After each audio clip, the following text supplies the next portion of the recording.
Well, I think their late time actually just saved my whole video. I went on since we had extra time to make sure that my live was running smooth, and it wasn't. It showed that it was just black with nothing happening.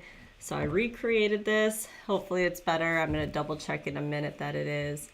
But I am looking forward to hearing why Zachary Hughes thought it was justified that he kill Christina. I would imagine that he's either going to be the first one on the stand today or the second. And I'm hoping that they don't do what they did yesterday. They had to battle it out in the morning of what can come in and what needs to stay out. And it took forever to get this going yesterday.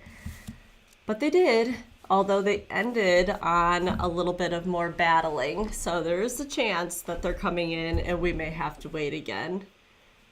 Like right now, they were supposed to start at 9:30, and Court TV still says 9:30, but Law and Crime changed it to 10. So hopefully 10 would be the latest if that's what it's going to be.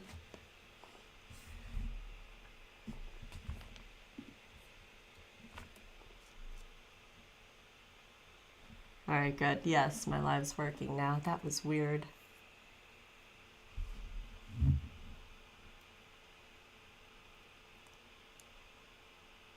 And I'm feeling a lot better. I won't be coughing in your ear, although I tried really hard to mute myself whenever that was happening yesterday.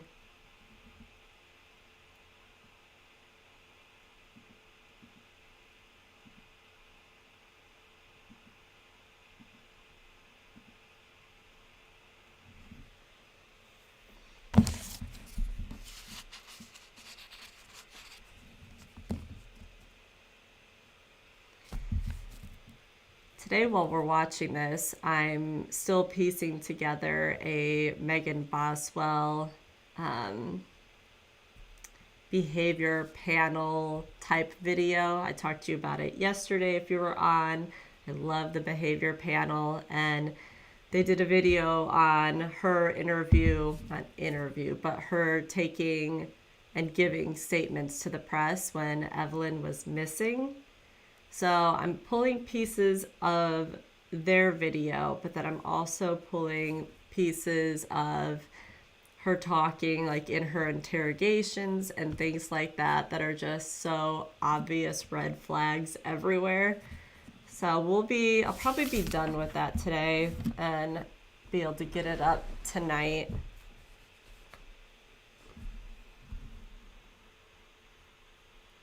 Hi, Nina. Yeah, his attorney got up there. I was shocked. I did not know that was coming. His attorney got up there and said, yes, Zachary killed Christina, but he's going to take the stand because he was justified. And I'm like, I didn't even realize that they were going to say that, let alone he's going to take the stand and try to tell the jury why it was justified. So I'm very interested. I thought this whole time, though, that they were saying, no, he didn't do it. So that was pretty shocking yesterday.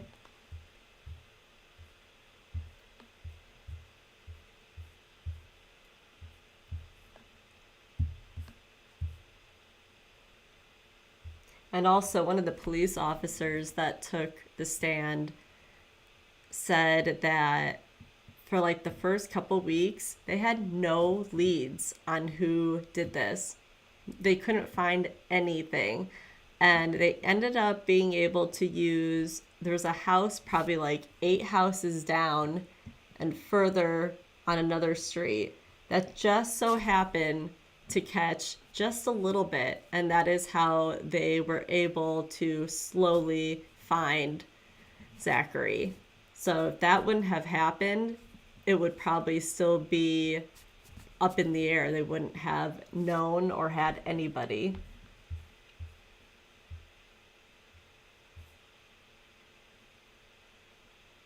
Morning, Kathy.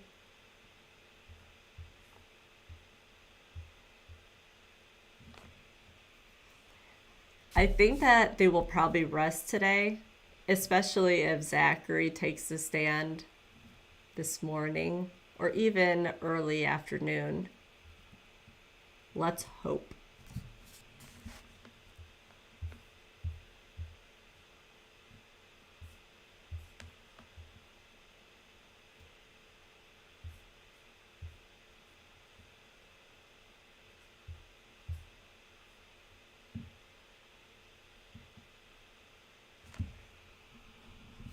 I'm going to go ahead and move myself to the corner now, just in case they happen to start earlier than 10.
Okay.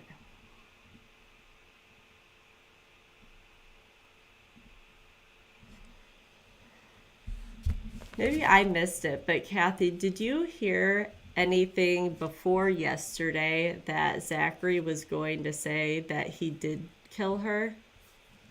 Because I felt like that was a bomb being dropped yesterday. I had no idea that they were saying, yeah, he did it, but justified reasons. So I was pretty shocked when his attorney stood up, but maybe I missed something.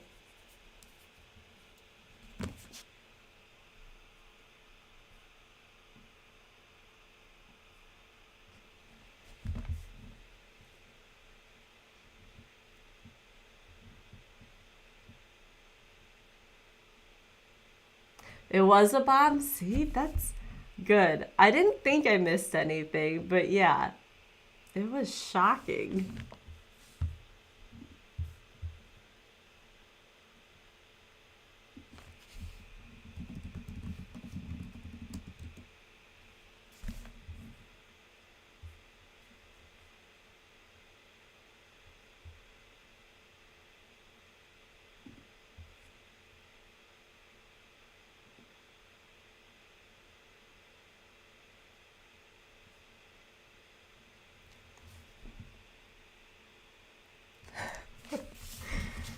Yeah, I am definitely expressive, especially if you surprise me in that way.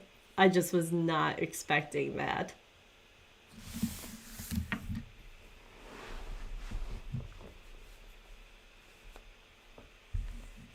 And I'm wondering if him saying justified, if that's gonna somehow involve a child. That's the only thing I could really think of that would make other people be like, oh, let me give this more thought.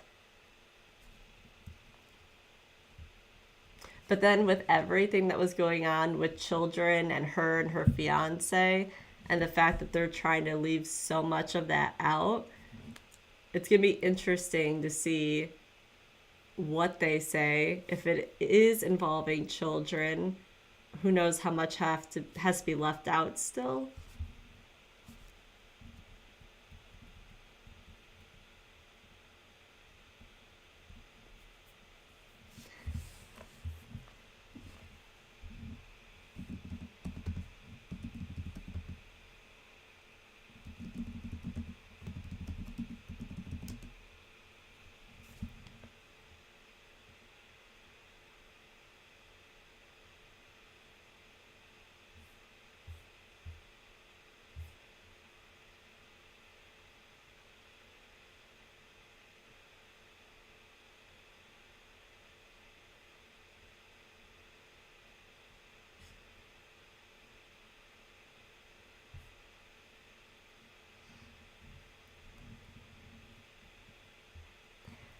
I'm looking up right now to see where John Mello is right now. Because he had all intentions to move to Italy with his daughter.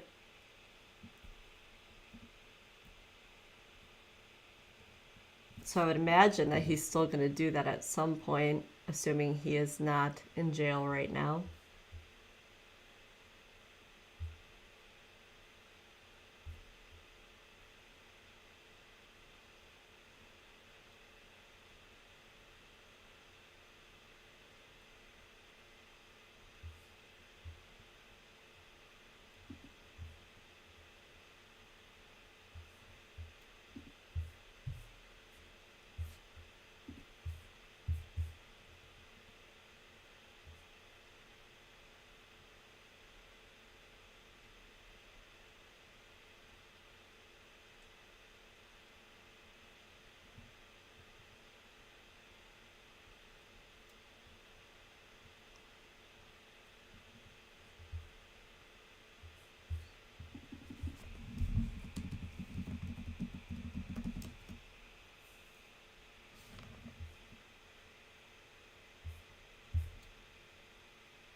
Still no news on Colin Griffith.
Still no news on Megan Boswell's possible second baby.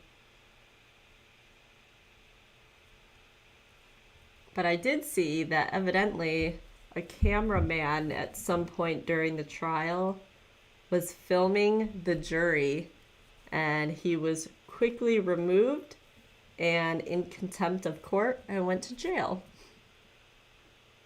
Also issued a citation.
Was it pretty informative?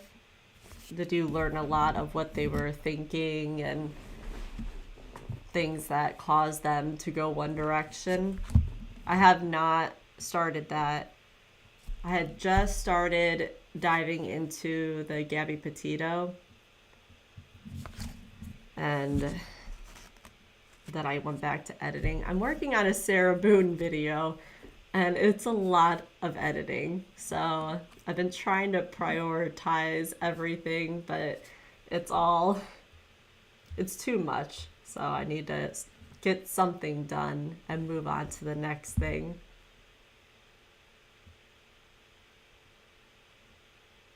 Oh, that's cool. Yeah, I love that. If the jurors make, sometimes this happens, they make their daily notes and they'll include like how things made them feel and different things. And those are definitely the best jurors to go and have an interview because it's always interesting to see if they matched how you felt during the trial just watching it.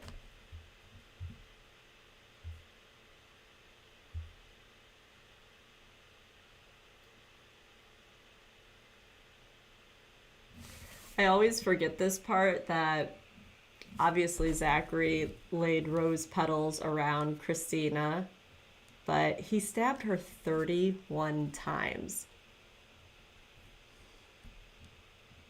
Somebody on here was saying maybe it was like the heat of passion. Maybe he wanted to be with her, but I'm not sure that his lawyer would say that it was justified if it was that.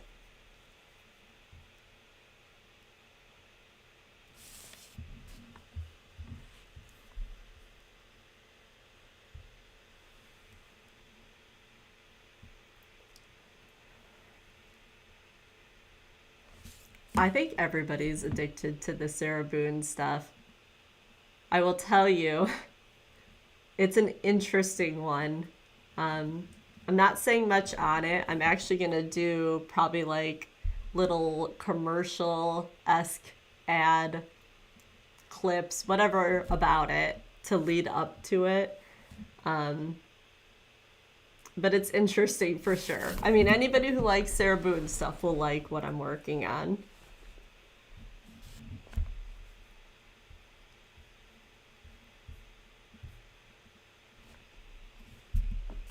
And it's new content. No one else has talked about or done what I did. So it'll be new. I think people will appreciate it. I hope so. We'll see.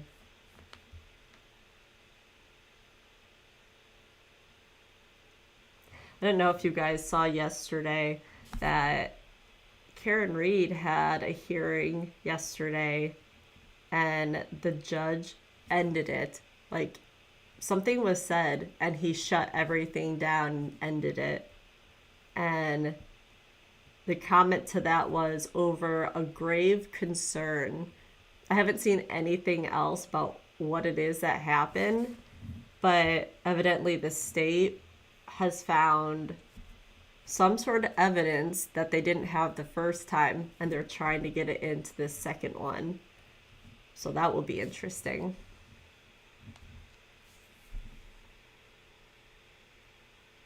They were mad about the mercy phase. Was that with Natalie Cochran's mercy phase? Why were all right, tell me if it was for Natalie, why were they mad? But I am 100% watching this tonight because I would love to know all of their feelings.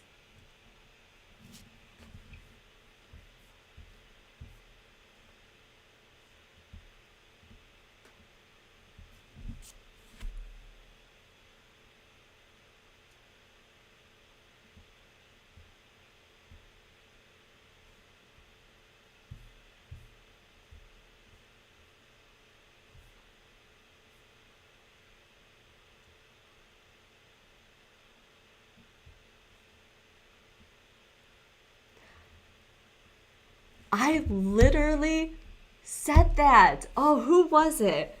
Who was it that took the stand that turned and started blaming the jury. And I'm like, what are we doing? You're blaming them and then asking them for mercy. Um, was it the girl who was dating Natalie's son? It was her mom. I think that's who I'm thinking of. But yeah, there were several times, but that one in particular, that they were going after the jury, and I'm like, you can't do that. It's so bad. Clearly didn't get the outcome she wanted.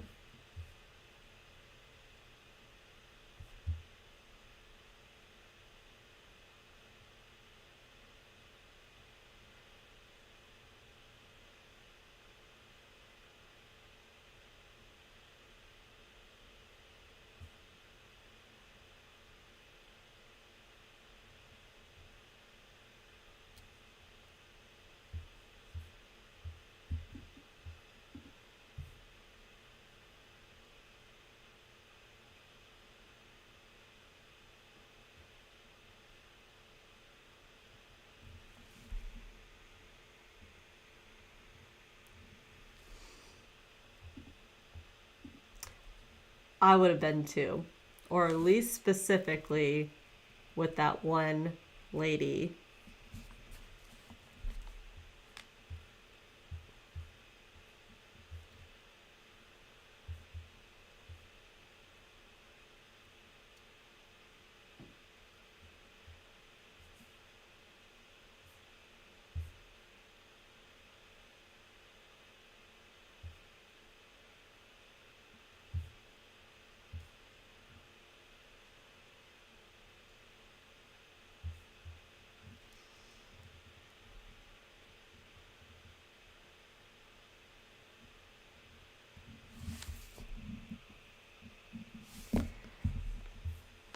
All right, this is the second thing I've seen on this, so I'm going to show you something that might be coming to trial.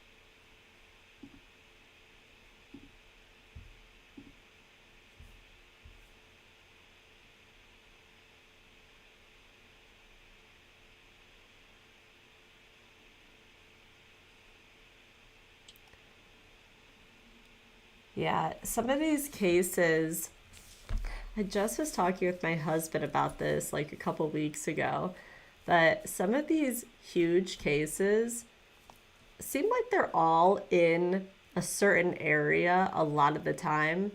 And it would be great being a reporter, a journalist, or doing content like this because you can go every day. You can kind of see behind the scenes of how the jury is reacting and if the jury is getting along with each other and all this stuff. Unfortunately, I'm not in one of those areas, but Orlando is one of them. I mean, Florida gets the craziest cases, and they're mostly in Orlando.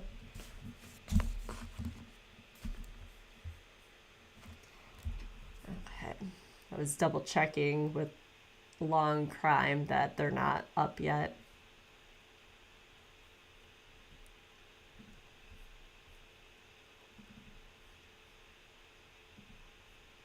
All right. So this is the second thing I've seen. So many ads.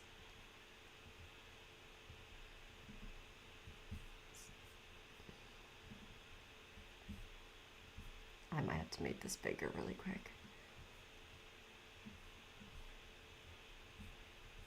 Bear with me one moment.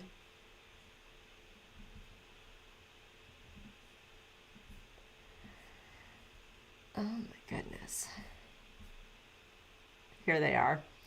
So there is evidently They say cult-like group, the Zizians in Maryland.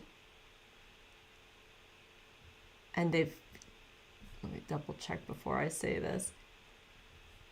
There's like 14 murders tied to them. And I saw some of this yesterday, but yesterday was just so crazy that I'm like, I can't do this right now. But this is newer, so I would imagine they will be going to court and trials as well. Maryland. That is a random one, though, for a cult-like group.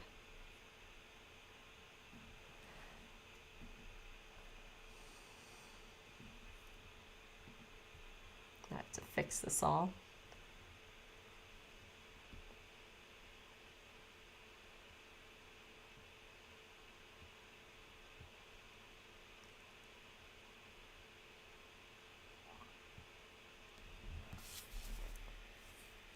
That's interesting, Nina.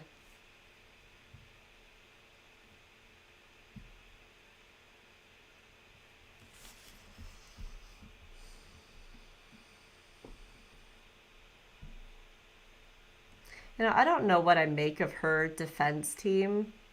There were a ton of rumors that Karen was now dating the lead male attorney. But I think he's married. So, I don't know.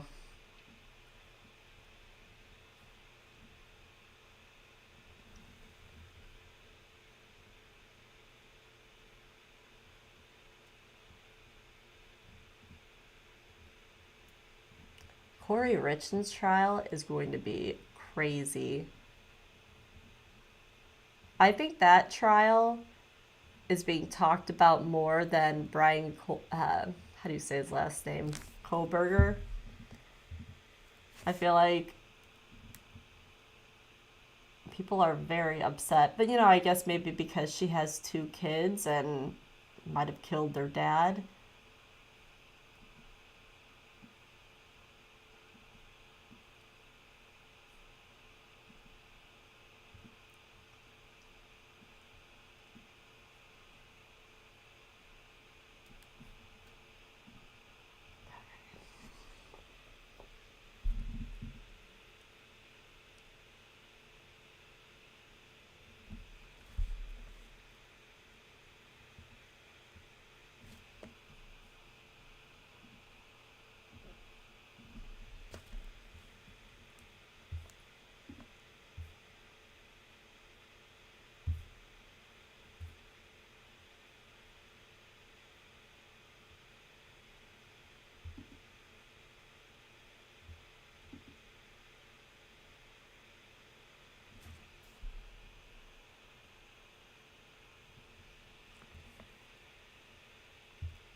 That's interesting.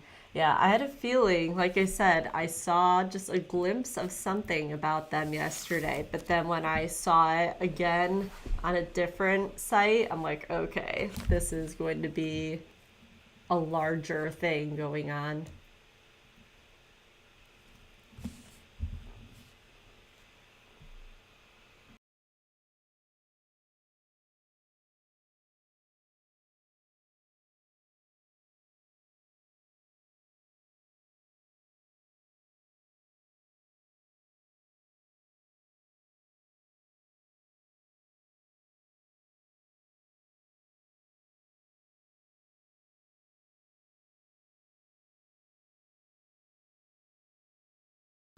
Yes, and in the first trial, like before and after the court day, they would be hugging and they were very physical.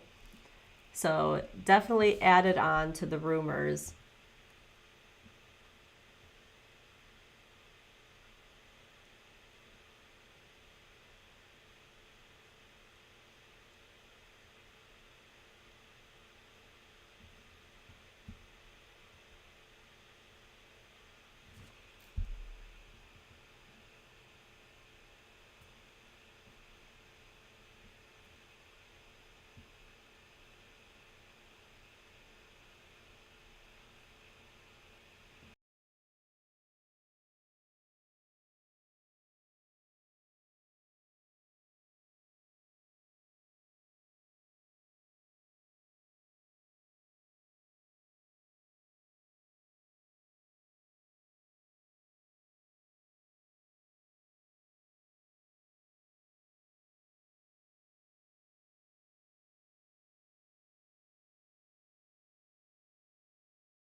All right, this should be going in just a minute. Long Crime turned it on in the courtroom, but if court TV doesn't change it in a second, I'll just put on Long Crime. Because they are taking their time, evidently. I don't want to miss anything. All right.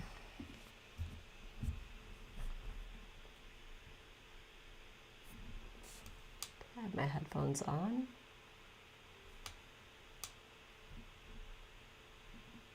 Oh, of course. All right.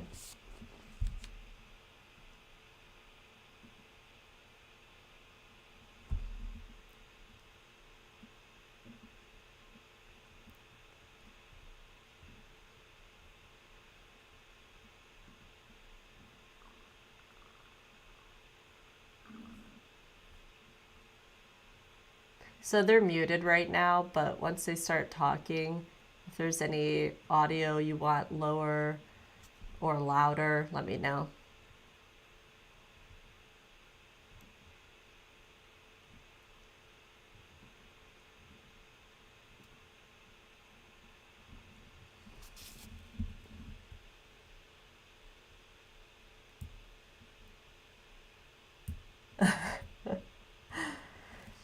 When they go to trial, I will do Blake Lively.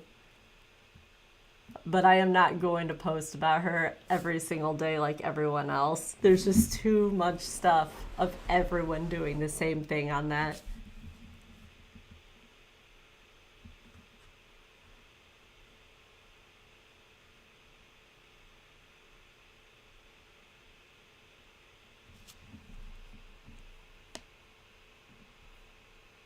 Oh, this, I did it now. This is All right, Talk about that in a minute.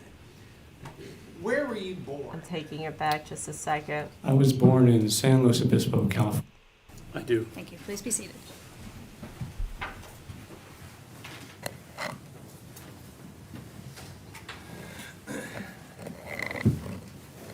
Please state your name for the record.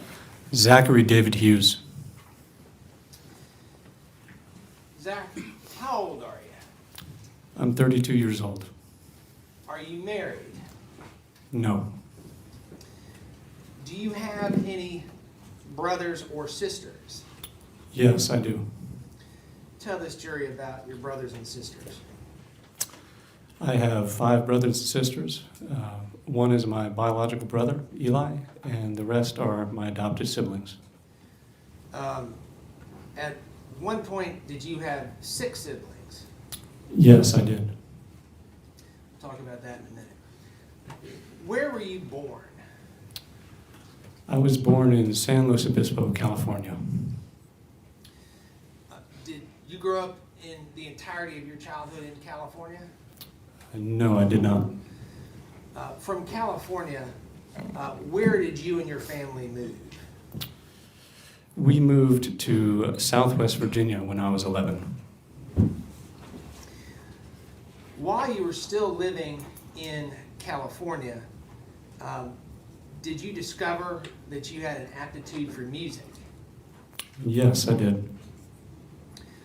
What, if anything, did your mom or dad do by way of an instrument to help you learn how to play music?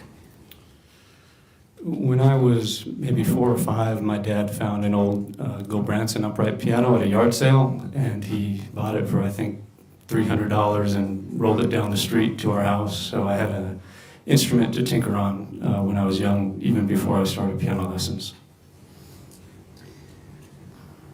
Describe, just in general to this jury, what was your, while you were in California and early on in Virginia, what was your home life like? What was it like to grow up in your house? I had a great childhood. I have great parents. They raised my biological brother and I before we adopted in a Christian household. They taught us good values, the importance of good morals and service to others. And they supported me in every way imaginable, and I'm very grateful for them. And Zach, you may want to back up just a little bit from the microphone. I think you're getting just a little bit. Okay. Yeah, that's a little bit better. Thanks.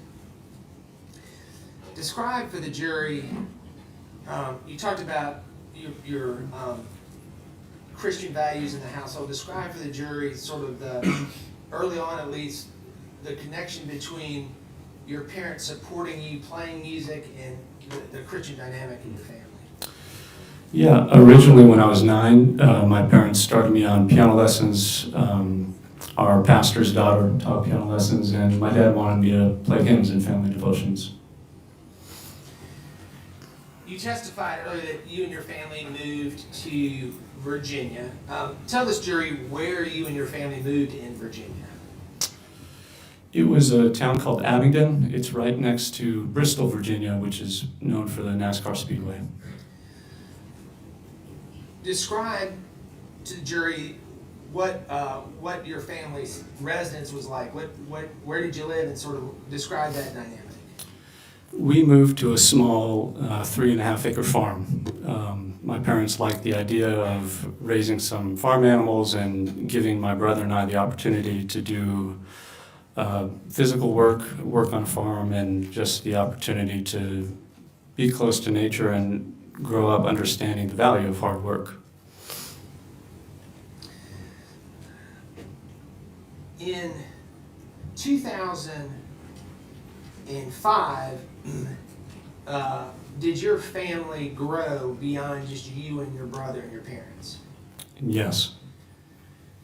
Describe for the jury how your family grew in 2005.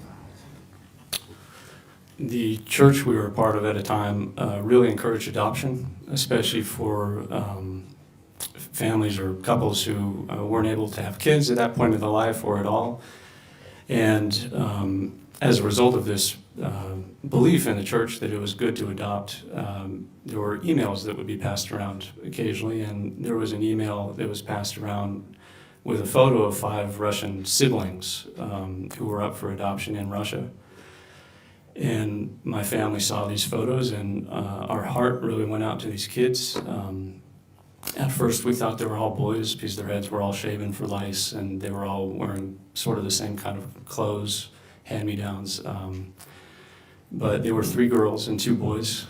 And after a lot of prayer and thought and discussion about it, we decided we wanted to adopt these kids because essentially if we didn't, who would? So, just briefly, let's talk about these kids. How old was the oldest child at the time your parents adopted them? She was 10. What was her name? Her Russian name was Yelena, but we gave all the kids American names, so her name was Grace when we adopted her. So Grace was 10. How old was the youngest? 18 months.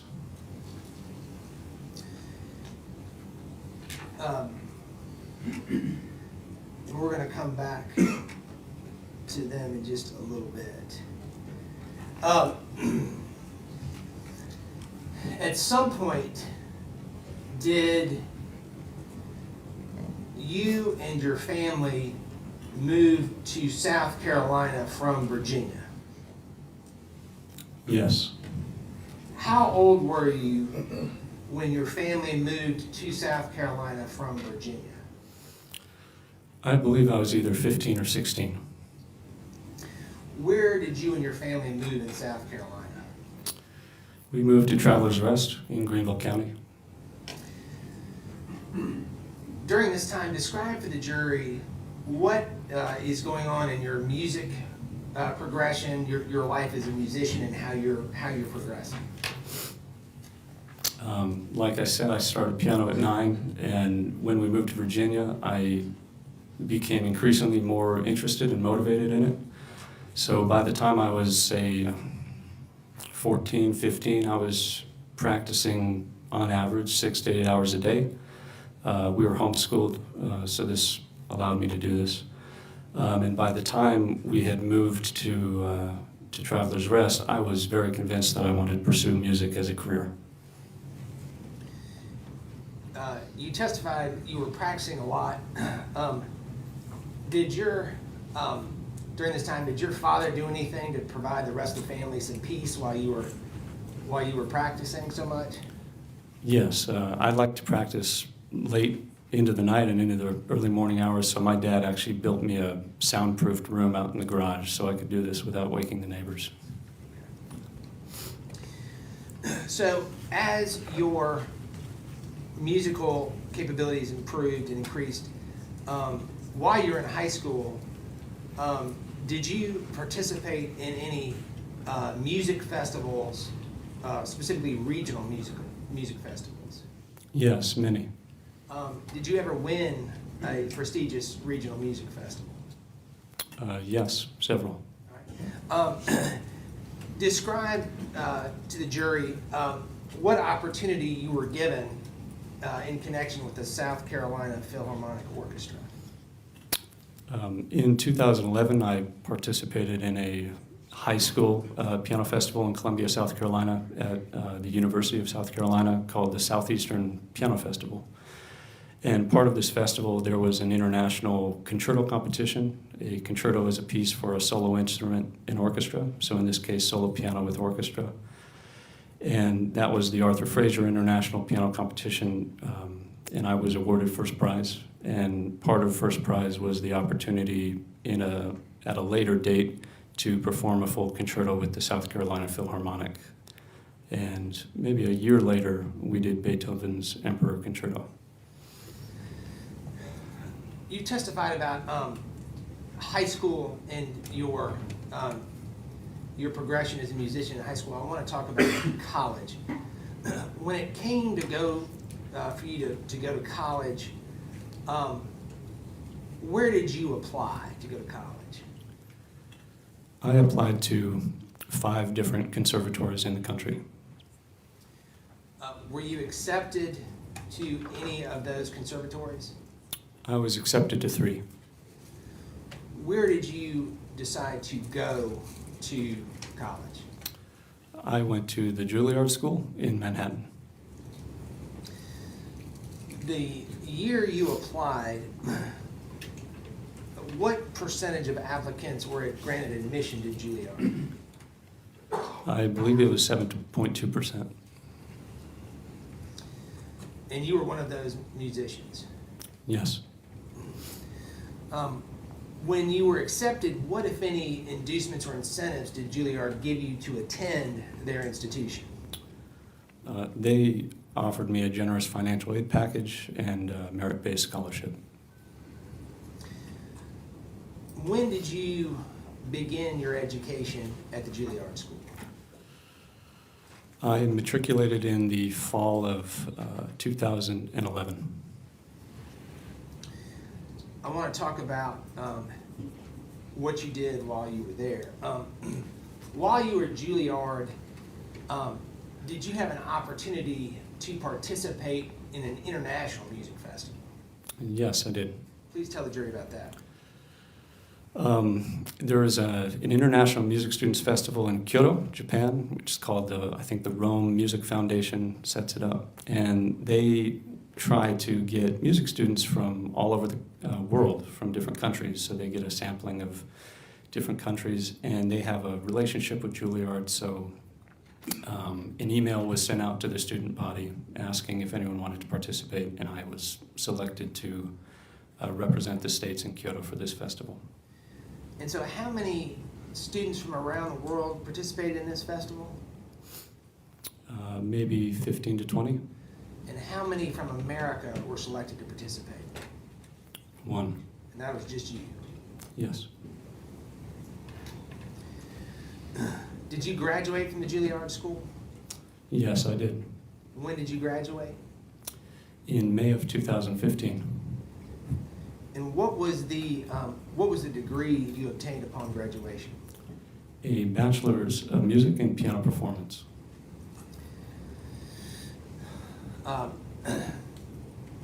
Just briefly describe to the jury, after you graduated, what did you do in the music field for employment immediately upon graduation? I did what a lot of conservatory graduates do who decide not to immediately pursue a higher degree. I did a lot of freelancing. I did some solo gigs playing concerts. I did some accompanying. I taught some students. And I even took on some work in restaurants to supplement my income. At some point, were you given the opportunity to be on staff with the Knoxville Symphony? Yes, I was. When did you receive, or when was that opportunity given to you? I heard about the audition, I heard that a spot had opened up for principal keyboardist in the Knoxville Symphony, and I heard about it 3 days beforehand. So last minute, I learned a bunch of excerpts and auditioned, and I was fortunate enough to get the job in 2017. You talked about the principal pianist. Tell the jury what the principal pianist, what that title means and what your function was. It is a principal keyboardist, so it's basically any instrument part in the orchestra that has a keyboard I would be playing. So it could be piano, harpsichord, synthesizer, celesta. When did you begin your employment as the principal pianist for the Knoxville Symphony? In 2017. When did your employment end with the Knoxville Symphony? In 2018.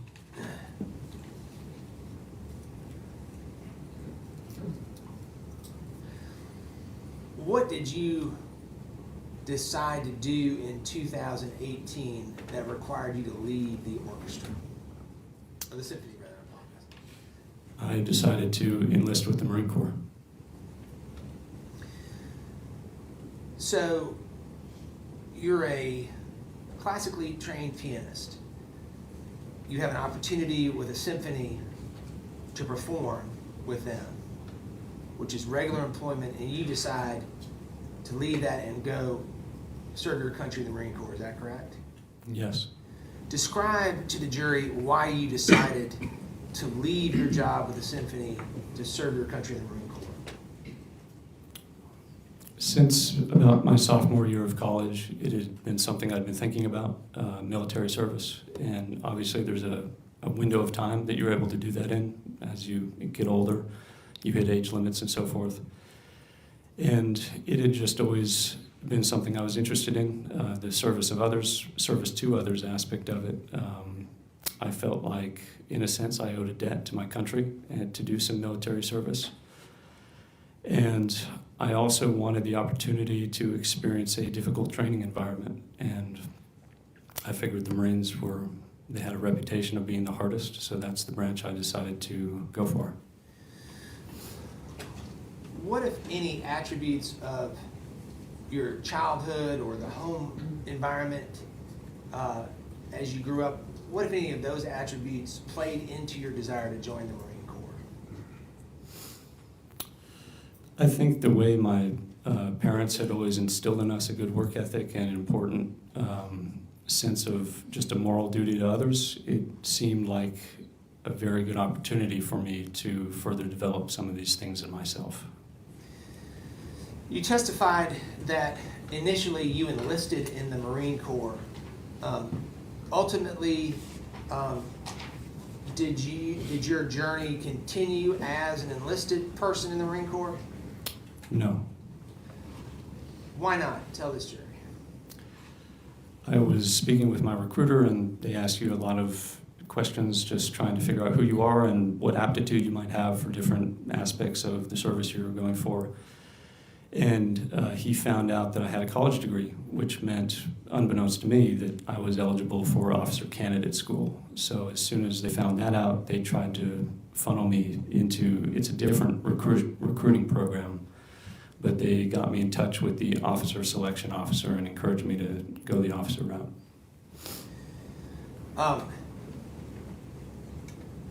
During the selection process for officer candidate school, were you living in Tennessee at the time? Yes, I was. And briefly, if you would, describe for the jury during that period in Tennessee what the process was that was used for Officer Candidate School, or OCS, for selection? It's a little different than recruiting. You have to go through a pretty rigorous selection process to even be invited to OCS, so you spend a lot of time with your OSO, or your officer selection officer, and it's their job to essentially train you up and get you ready so that you can pass the review board to get an invitation. So when I was living in Tennessee, I was doing a lot of training with him preparing for this.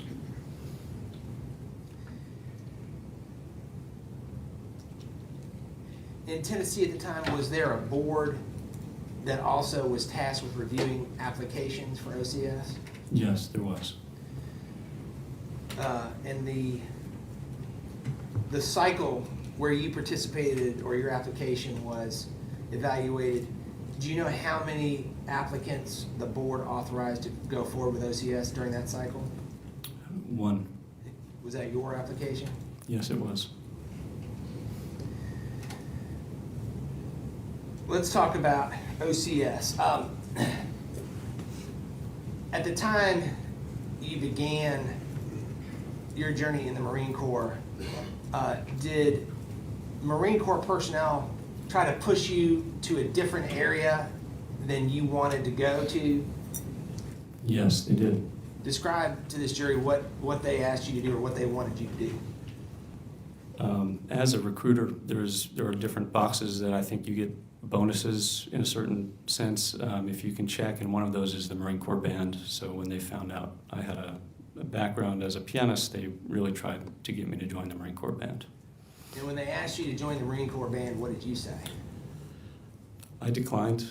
That wasn't the reason I wanted to join. I wanted to experience a different side of life, and I was interested in infantry. Let's talk about OCS. During Officer Candidate School and your time there, were there metrics that were used by OCS personnel to evaluate physical fitness? Yes. Describe to the jury what those metrics were. There's something called the PFT, the Physical Fitness Test, and it consists of 3 areas. It's pull-ups to failure, maximum crunches under 2 minutes, and a 3-mile timed run. What's a perfect score on that? You can get a maximum of 100 in each of the 3 areas, so a perfect score would be 300. What was your score? 294. Ultimately, were you able to complete Officer Candidate School? No, I was not. Why were you not able to complete Officer Candidate School? I was dropped after the 3rd week of Officer Candidate School due to level 3 stress fractures in both of my tibias. So you had broken legs. More or less. At the time you were forced to leave Officer Candidate School, what percentage of the class were you in? I was in the top 3%. Do you remember how many members were in your OCS class at this time? It was more than 400. When you left OCS, how did you leave it with the Marine Corps? The CEO of Quantico, which is where Marine Corps OCS is at, asked me to return. He essentially told me to go home, heal, retrain, and come back.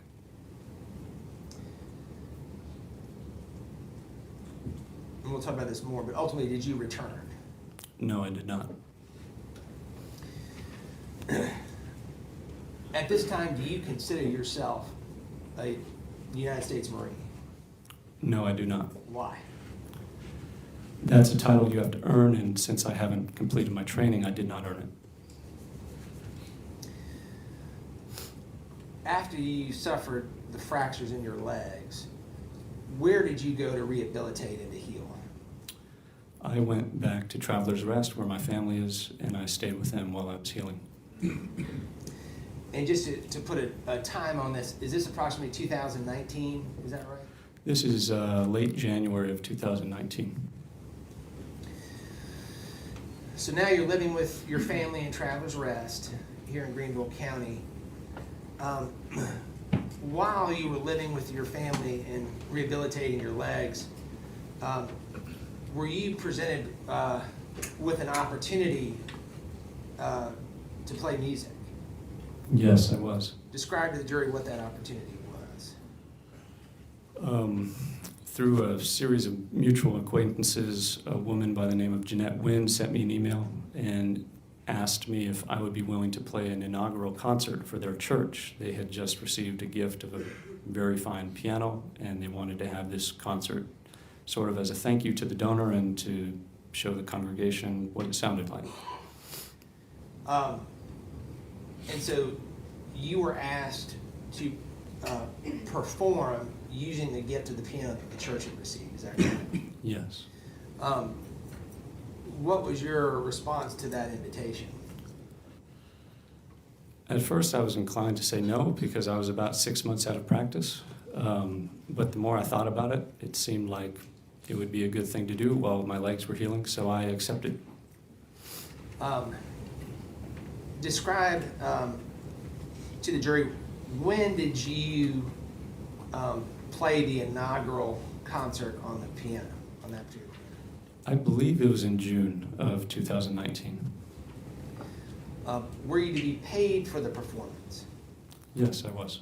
Describe to the jury what the arrangement for the payment would be. It was a flat fee honorarium for this one concert. And was the concert well received? Yes, it was. I want to talk about, just briefly, you mentioned Jeanette Wynn in your introduction to the Wynn family. You first met Jeanette Wynn and other members of the Wynn family in what year? Was it 2019? In 2019, yes.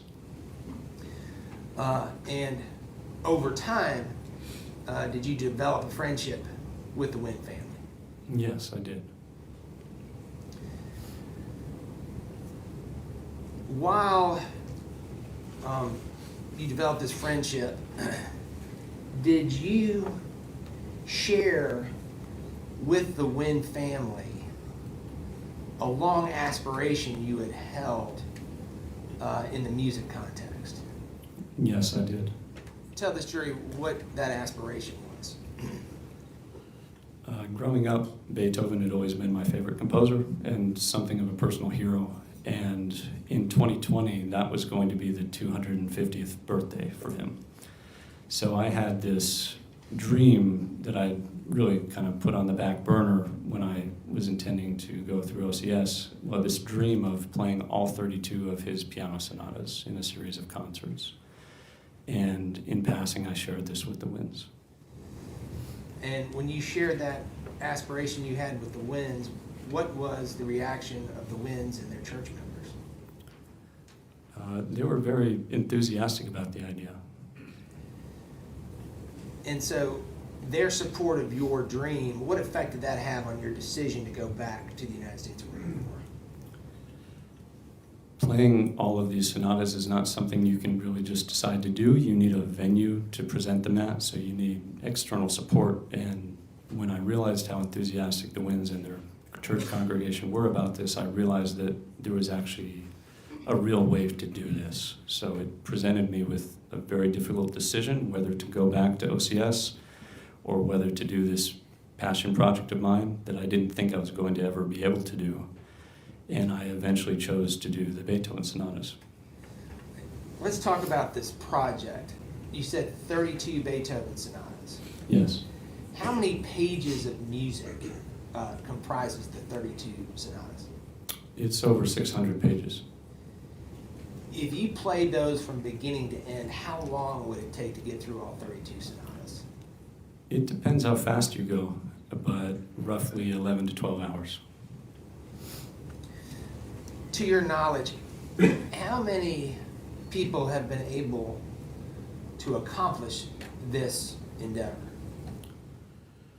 I don't know the exact number. It's not many. It's something probably only a dozen or two pianists have ever recorded. As to how many pianists have actually done it, I don't know if there's a record of that.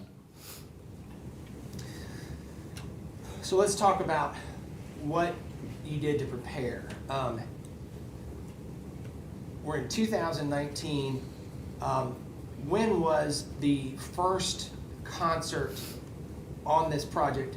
When was that? When were you to perform that concert? When was that scheduled? In January of 2020. Where was that going to be? Where was that performance going to take place? At the Winds Church. To prepare for this inaugural concert, where were you living? At first, I was living with my family, and at a certain point, the Winds extended an invitation to me to live with them because they had a piano that I could practice on, and I think they wanted to hear me practice. So let's talk about January of 2020. Did you have your inaugural concert for this project in January of 2020? Yes.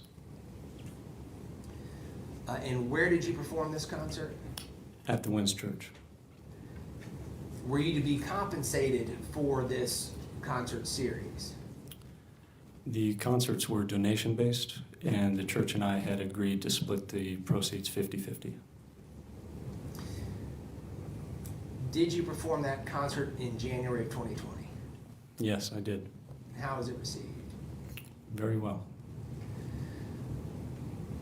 What percentage of the project, meaning how many sonatas, did you perform in the first concert? I played 3 sonatas in the first concert. When was the next concert? In February of 2020. How many sonatas did you perform in the second concert? I think 2. When was the third concert? In March of 2020. How many sonatas did you perform in the March concert? I believe 3. Was there were you able to perform a fourth concert in April of 2020? No, I wasn't. Why not? COVID had happened, which was making public gatherings impossible at the time. I'll switch to law and crime in a second. So up until April Theirs is just of failing. 2020, if you had to guess, what percentage of the project were you able to complete in those 3 performances? Maybe 1/5 to 1/4. All right.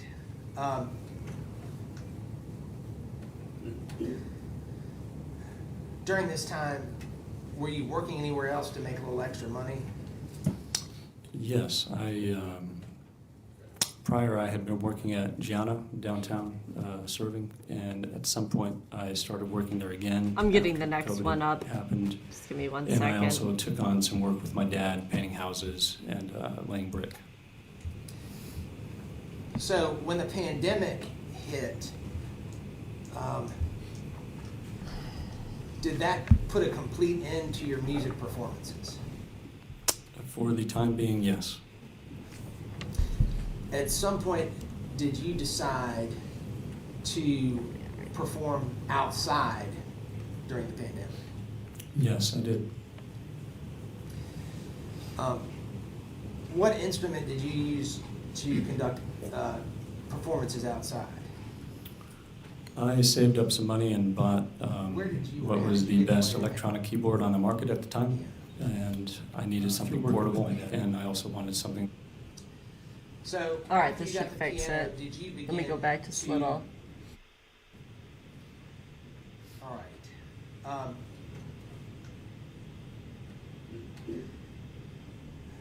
During this time, were you working anywhere else to make a little extra money? Yes, prior I had been working at Gianna downtown serving, and at some point I started working there again after COVID had happened, and I also took on some work with my dad, painting houses and laying brick. So when the pandemic hit, did that put a complete end to your music performances? For the time being, yes. At some point, did you decide to perform outside during the pandemic? Yes, I did. What instrument did you use to conduct performances outside? I saved up some money and bought what was the best electronic keyboard on the market at the time, and I needed something portable, and I also wanted something that would do justice to the pieces I was trying to play. So it was a Roland DeVie piano. Where did you, or how did you get the money to pay for the piano? Through working with my dad.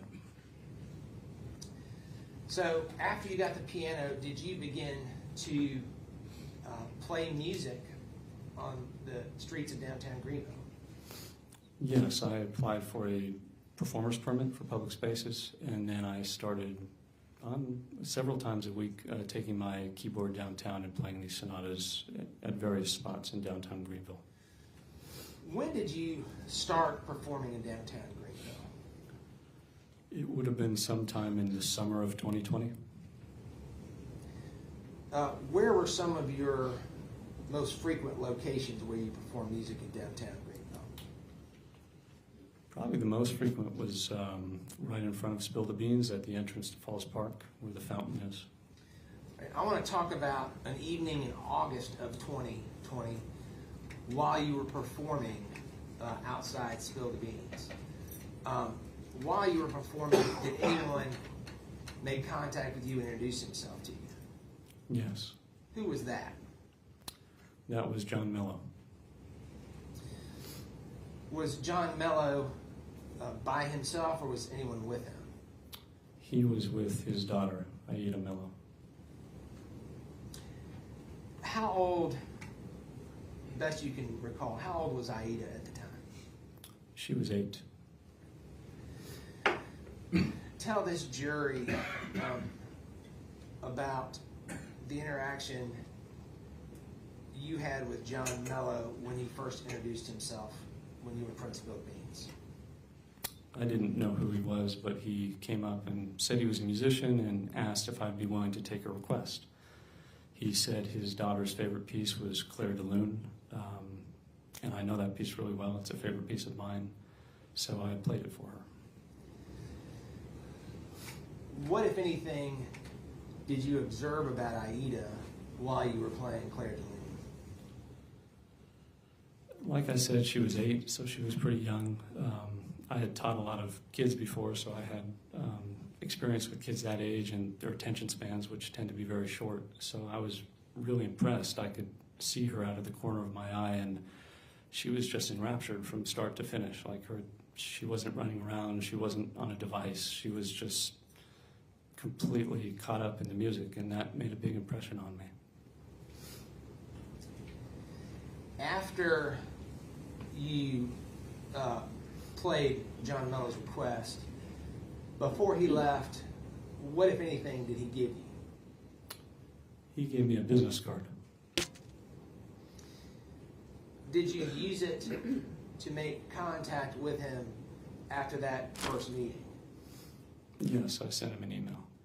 Why did you follow up and begin to communicate with John Mello after that first meeting? I got the impression from a few things he said and from the card that he was in the rock and roll world, which that's something I had never had much contact with as a classical musician.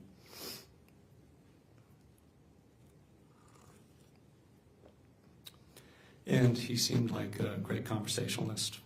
He was charismatic and outgoing, and I thought it'd be interesting to get coffee with him at some point. And did you meet with John again after that night in August of 2020? Yes, I did. I want to talk about the period between the time you met John and Aida Mello in August of 2020 until the beginning of October of 2020. During that period of time, how many times did you physically meet with John Mello? Maybe 6 or 7 times. When you met with him, was he by himself or was with Aida with him?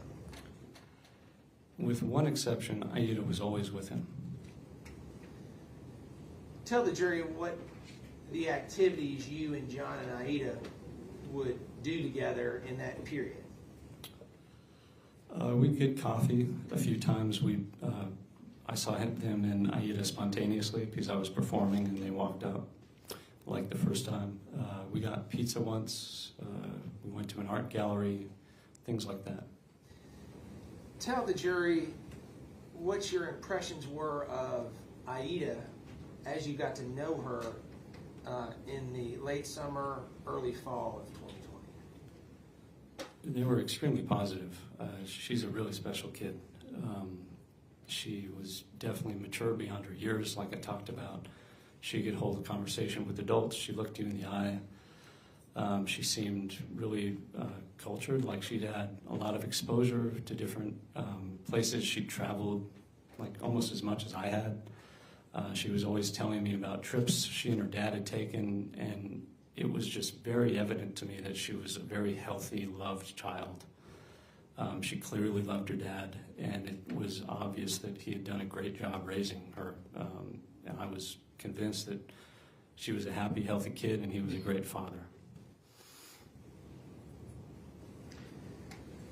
Let's fast forward to the beginning of October of 2020. When is your birthday? October 2nd.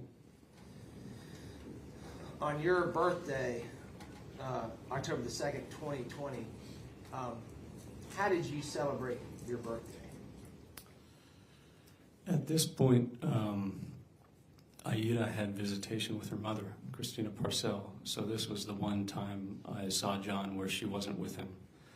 And John wanted to show me some of his favorite taco stands out on White Horse Road. So we celebrated my birthday together and went to a couple bars, had dinner, ended up getting tacos at the end of the night. At the beginning of the night, what was John's mood? Very festive. By the end of the night, had his mood changed? Yes, it had. Describe what his mood was at the end of the night. Towards the end, at one of these taco stands, he became very pensive and even distraught. And he started to tell me about really grave concerns he had about his daughter, specifically when his daughter was with her mother, Christina Parcell.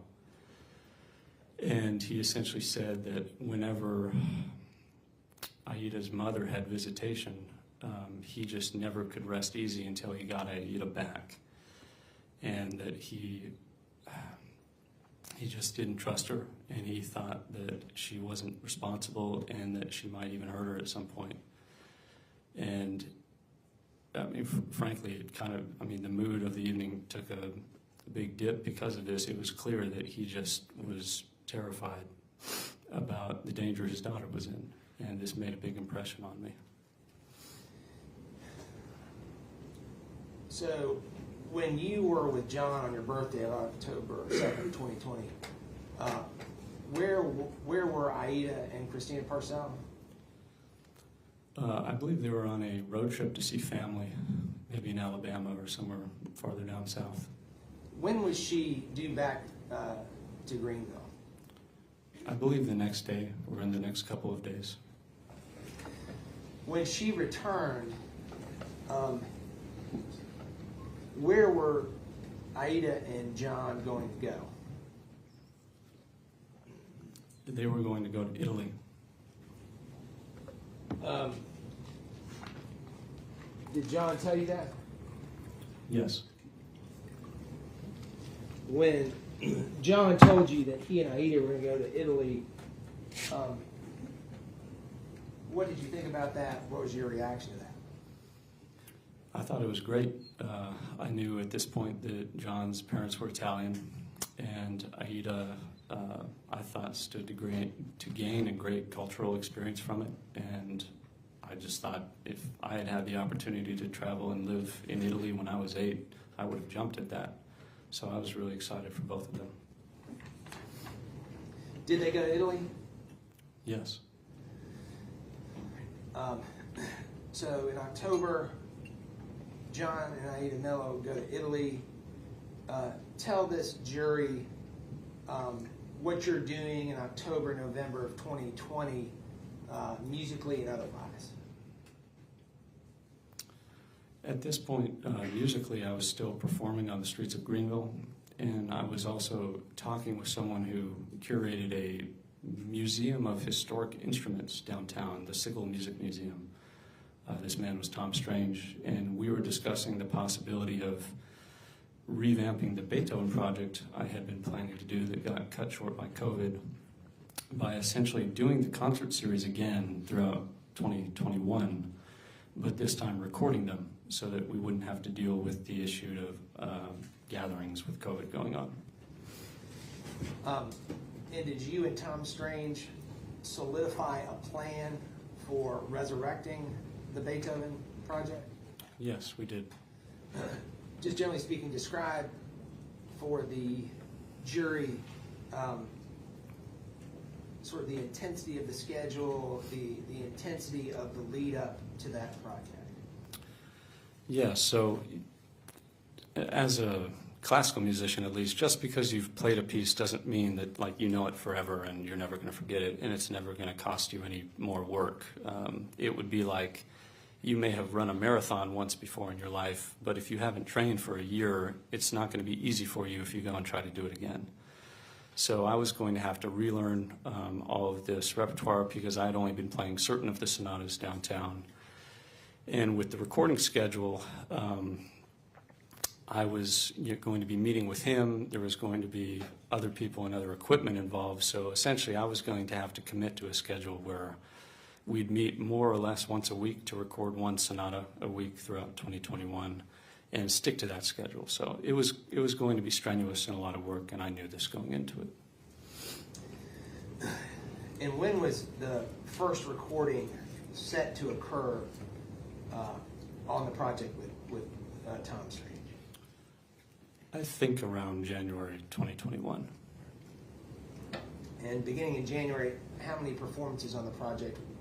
What was the time frame on the remaining performances on the project? Again, it was roughly one a week.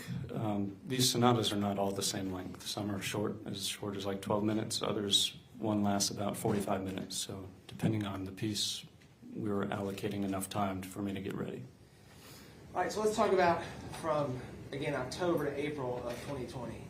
John and Aida leave in October. Between October and April, describe to the jury what the communications were you were having with John Mello, the frequency of the communications. Just tell them about it. Like I said, I was excited for them. I was excited for Aida to be able to have this experience. Based on what John had told me about Aida's mother, I thought it was good that there was distance in between them. And our communications had died off a bit after they left. John is interesting. He's also a lot. He's a very dramatic person, and it was a bit of a relief to just not be running into him downtown all the time, because I had a lot of practice I was doing, and sometimes I didn't have time to hang out as much as he might have wanted to. So our communications petered out. Were you relieved in some ways that your communications with him had slowed down or stopped? To a degree, yeah. All right. In April of 2021, did your communications with John and the frequency of them increase dramatically? Yes. Why did your communications with John increase dramatically in April of 2021? Like I said, our communications had petered out, but they hadn't completely ceased. So he had let me know that Christina Parcell, Aida's mother, had been filing, I think, some stuff with the family court in Greenville in order to try to get her daughter back. He was very worried that she might succeed in doing this for reasons I've already spoken about. And in April, he sent me a message, and it was clear from the text that he was very upset, just saying that, Zach, they took Aida. What am I going to do? Something about along those lines. After he told you in April of 2021 that they had taken Aida, did he begin to tell you in greater detail what his concerns were and more information about his concerns? Yes.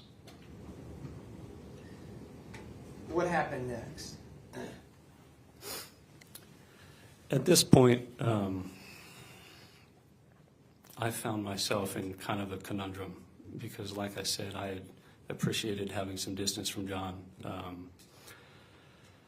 But by the same token, I was becoming increasingly more concerned about his daughter, Aida. So while I might have wanted to not continue communicating with John for the sake of his daughter, I felt that I had a certain sense of responsibility to help him with what he was dealing with this custody battle for his daughter's sake. We began communicating probably every day, at least by text, often by phone calls. I was giving a lot of time towards hearing what he had to say, towards trying to help him in any way I could. Some of the things I did to help him were, first, he needed counsel. He needed a lawyer in family court. So I was calling a bunch of lawyers in Greenville, trying to find someone who could help him, and by helping him, help Aida. I ended up cleaning his house in Greenville. He had left it with a tenant who absolutely trashed it. It was like nothing I'd ever seen. Like the air was hardly breathable. So I was buying a dehumidifier, getting cleaning supplies, hiring Mikey Manigo, who testified last week, to help me clean out his house so that he would have a place to show family court, that he had a home that would be a safe place for a little girl and him to be living in. I told him when he came back I'd pick him up from the airport. But notably, while we were having these conversations, he began to tell me in much more detail what his concerns were about Christina Parcell. And, well, in order for you to understand what my reaction was to what he was telling me, you need to know what my experience was with my oldest adopted sibling, Grace. So when we adopted these kids, we really didn't know much about them. Objection, Your Honor. May we approach? Sure.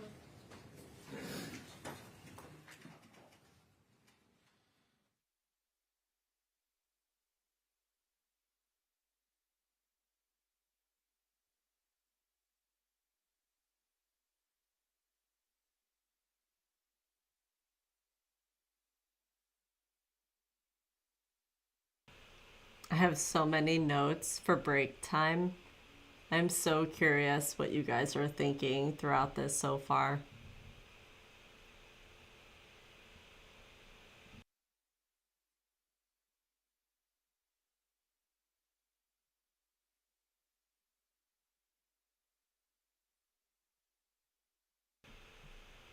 With court TV going down, everybody in their chat started getting angry, and it looks like everybody went to long crime. So this is a little glitchy, but I think it's just the mass amount of people that are coming in to watch at the same time because of court TV's issues.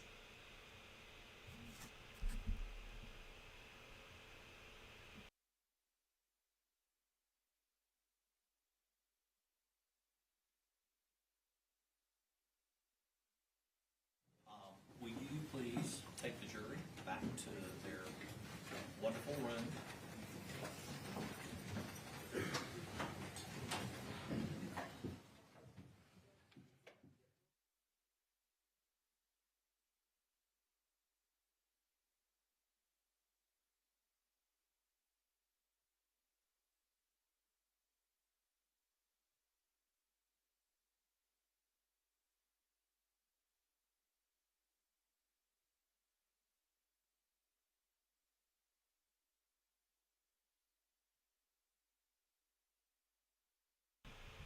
Are they going to break?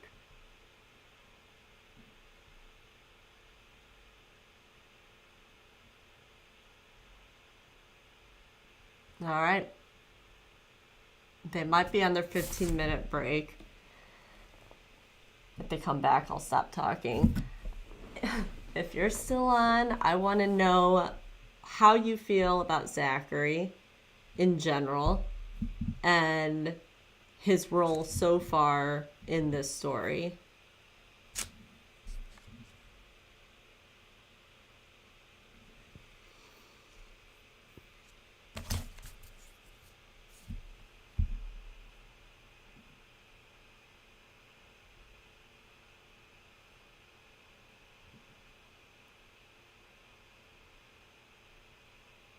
They keep moving the camera, so I'm afraid to start talking.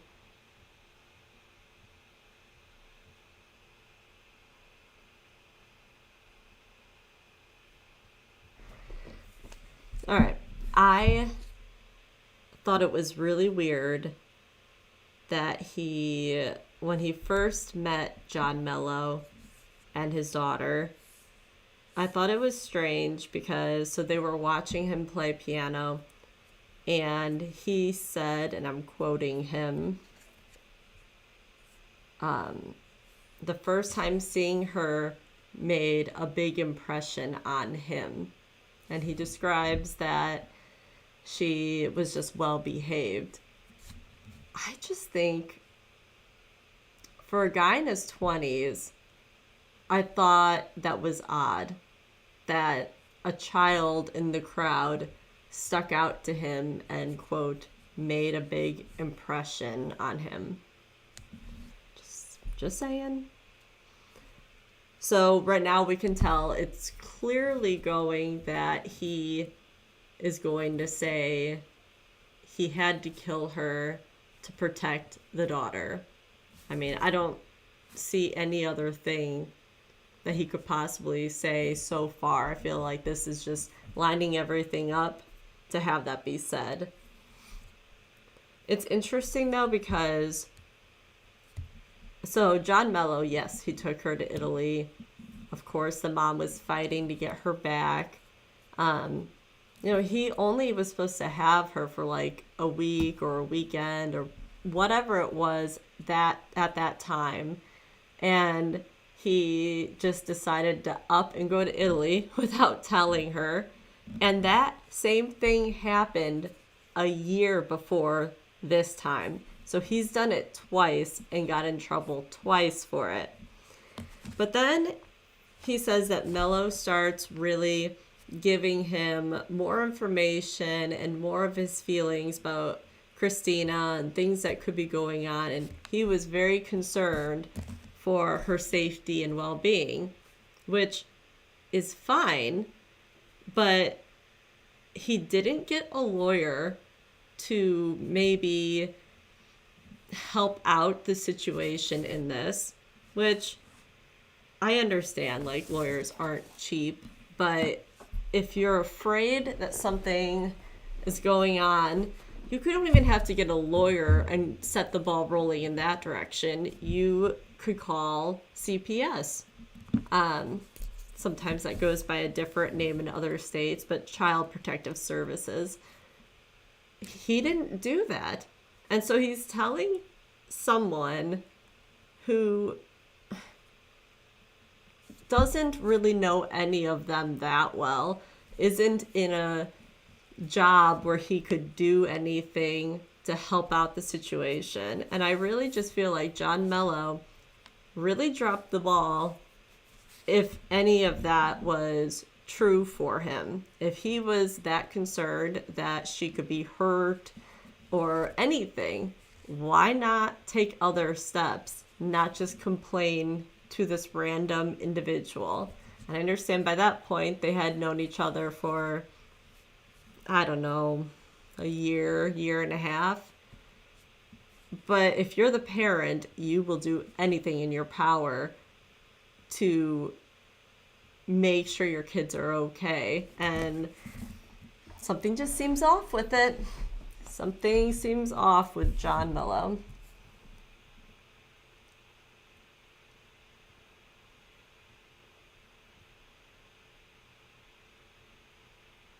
Yeah, I agree. His demeanor is very stoic. But then as we're leading up to this murder, it sounds like he just jumps into chaos immediately and does that, but he's very stoic as a person. So it's just interesting that he's involved at all in this.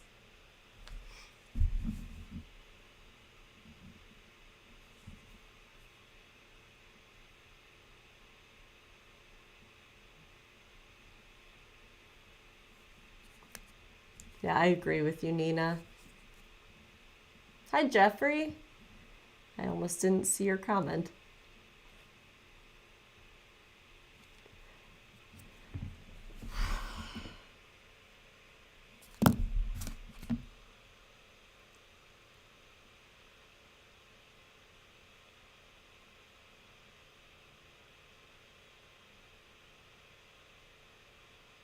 So they didn't take their 15-minute break, but they were breaking for the two sides to have an argument.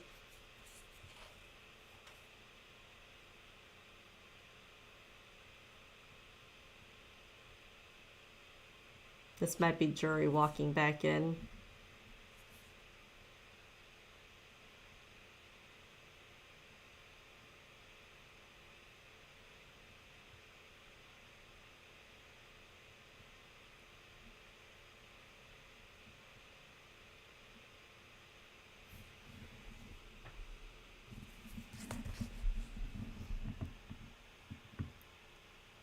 Well, the judge said, "Come here," to both of them.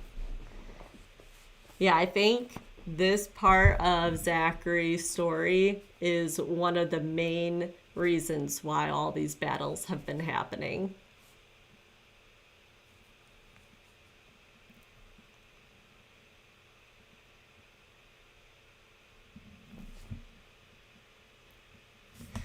I also made a note saying he went to Juilliard, he graduated, got his degree, started working, doing what he loved to do, playing piano, and then abruptly stops and goes into the military.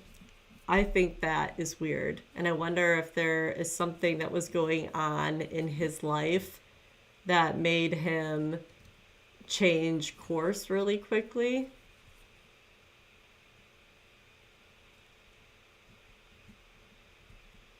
So maybe they'll say more about that at some point.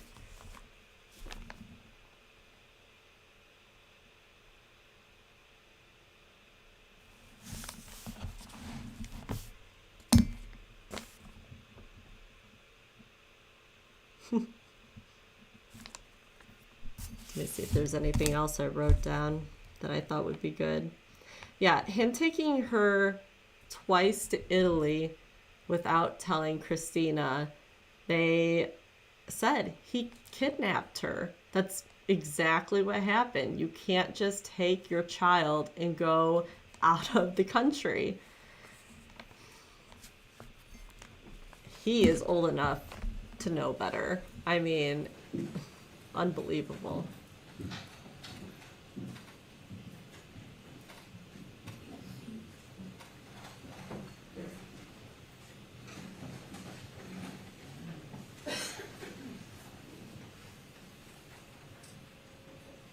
Please continue.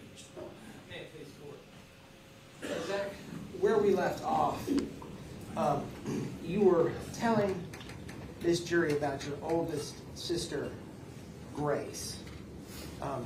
Yes. Continue.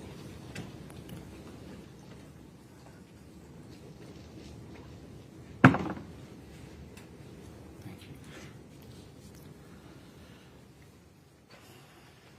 I don't say this lightly, but my oldest sister, Grace, was the most evil human being I've ever met in my life. She was 10 when she came into our family. The Russian government didn't tell us much about the kids, so we weren't aware of any, if any, behavioral issues there may have been. And there were many, but specifically with her. I would describe her without reservation as an affectionless psychopath. It wasn't that she was immoral, it was more that she was amoral. She didn't have a sense of right and wrong. Her emotional compass was seemingly non-existent. She was just dead inside. She was a masterful manipulator and deceiver. She could lie at the drop of the hat for reasons that might involve her personal gain or just for the heck of it. She would invent the most absurd, crazy, gruesome stories just to get a reaction out of people. And she could talk about this stuff with the same tone that you might talk about making a sandwich. And this from a girl that I knew between the ages of 10 to 14. It was incredibly disturbing, and the things I learned about that type of personality have stayed with me my entire life, because I've never met someone like this since. And with one exception, I had never even heard someone describe another human being like this. And one of the things that is so dangerous about someone like this is, she was literally like a vampire who would just suck the goodness out of other people around her. She could be very emotional, and she would fake these emotions in order to elicit a response in you, a sympathetic response. And if, for instance, you were accusing her of doing something like stealing or hurting one of her siblings, she would weep and just beg you to believe her and say, no, I didn't do it. And then if you would present her with irrefutable proof that we knew you had indeed done this, it was like a mask would just fall off her face. And I mean, she'd just look at you with shark eyes.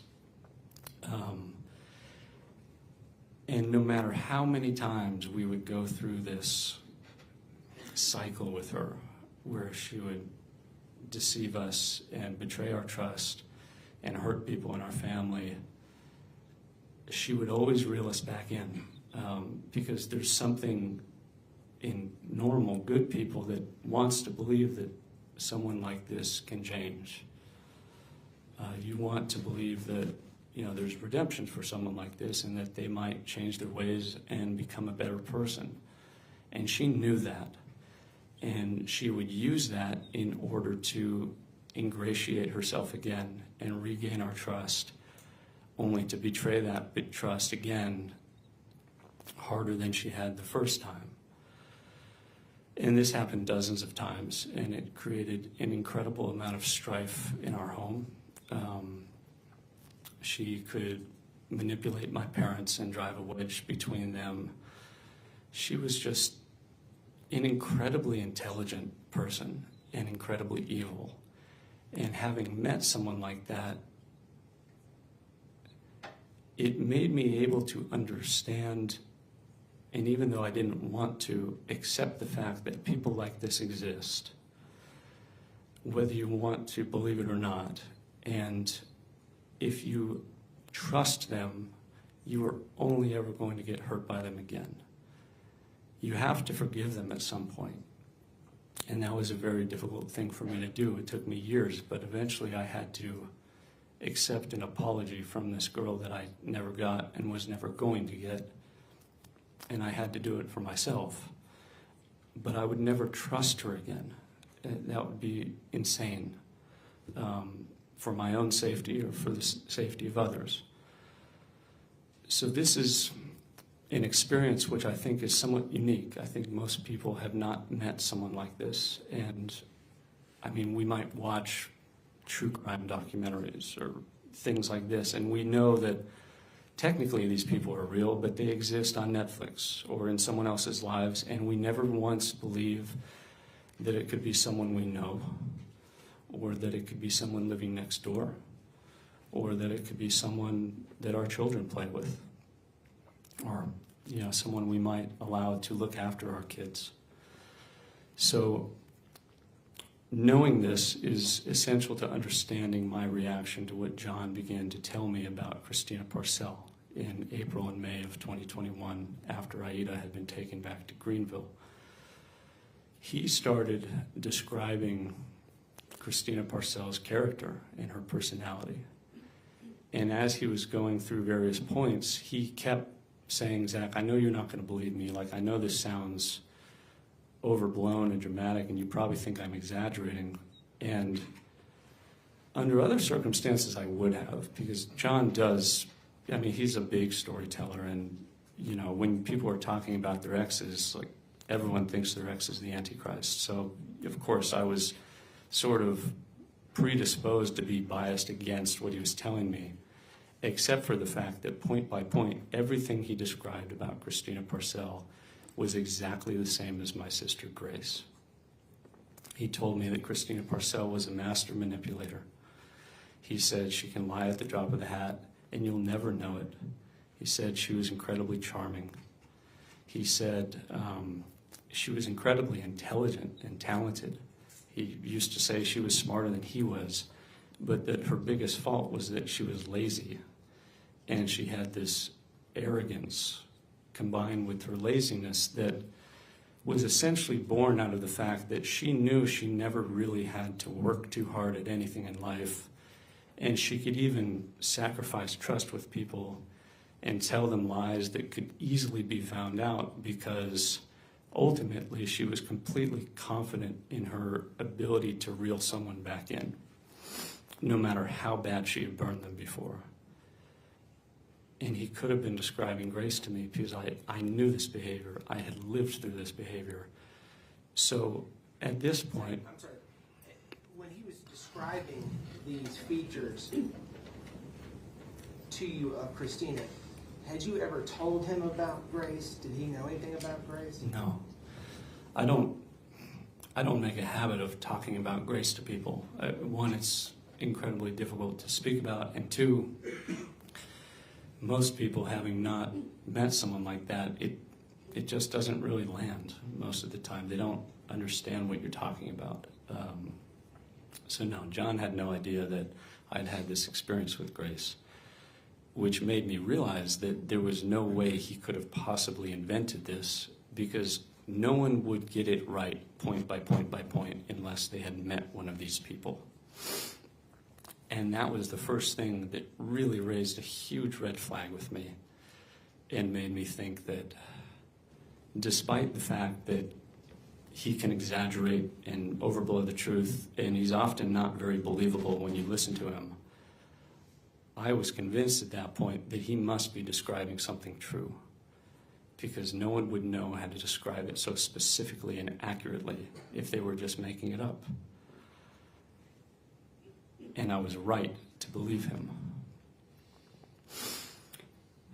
So, in addition to this description of her character, and one last thing about Grace and Christina by correlation, one thing Grace was she had an addiction to doing was not merely stealing from you or sucker punching one of her siblings just to assert dominance or doing other terrible things to her siblings. She would recruit her other younger siblings to do these things for her. She would get off on making little duplicates of herself and training and enlisting her siblings to act as proxies for her, so that she wouldn't actually get in trouble, because she knew that we all had our eyes on her because of her behavior, and we knew we couldn't trust her. So if she even had 2 minutes with one of her younger siblings where no one was within earshot, she would tell them, hey, Mom's going to go check the mail. I just saw the mail truck go. When she's doing that, I want you to go run into her bedroom and go into her jewelry, or go and get this for me and we'll split it. Go and get that food that Mom said we can't have till the weekend or something. So she was an incredibly corrupting influence on anyone around her that she could exert her influence on. Again, I called her a vampire who sucks the goodness out of others. This is an incredibly appropriate metaphor, because that's what vampires do. They're intelligent, they're dead inside, and they eventually kill the people around them unless they find someone who might be useful to them, and then they create a duplicate of themselves that they can control. And this is exactly what Grace would do. So when John was telling me all this, I realized that there was an incredible danger that what Christina Parcell was a future preview of what Aida Mello could potentially become if she was left in this woman's custody and was raised by her. And the facts have borne out that I was right. But Objection, Your Honor. Sustained. We'll instruct the jury to disregard the last comment. Thank you. Zach, at some point was Grace actually removed from your family? yes, Describe for this jury why, or the circumstance or the event that prompted her removal from your family. it had been 4 years of what I've been describing. She had been sent to different girls' homes around the country, many of which had records of never expelling a single student, and she was the first for many of them that they expelled and sent back to us. And it finally just got so bad that we realized she was going to be a physical danger to our family. I discovered a diary that she had made where she described in detail my parents having their eyes gouged out and dying, and how once my parents were out of the way and dead, she would be able to assume her role as rightful queen of the country. So she just had these psychotic, psychopathic delusions of violence and grandeur. And we called the SS and asked them to remove her from the home. We're going to come back to that in a second, or in a little while. You've testified about things that John told you about Christina. Did he also provide you with other information about Christina that informed your opinion of her or what you came to know about her? Yes. What were some of the documents or other pieces of information that John provided you with? No objection, hearsay. No, we're not offering it for its truth. We're offering it to show what he knew. In State versus Vic, I've cited, Your Honor, we are not offering it for its truth. Federal rule. Go ahead. He offered me, among other things, 3 very pertinent collections of information. One was the photographs that have been discussed that I sent in mailings to various people, along with advertisements from an escort website, which were connected with these photographs.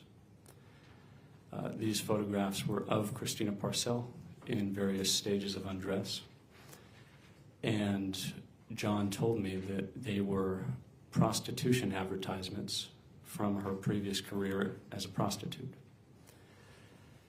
And looking at these photographs, there was no doubt in my mind that that's what these were. And I don't say this in any way to try to shame. It's simply that, I mean, who said it? Like pornography, you know it when you see it. Well, I think the same can be said in terms of these photographs. They were not cute, sexy, intimate photographs that someone might send to someone they're dating or something. They were lewd and tasteless, and there was a very clear element of advertising, a commercial element. So when I looked at these, there was a vacant, arrogant, almost derisive look in her eyes that reminded me so much of my sister. It was a look that said, I can get you to do whatever I want because you want what I have to offer you.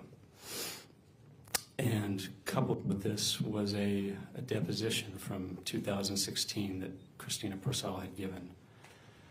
1 second, Zach.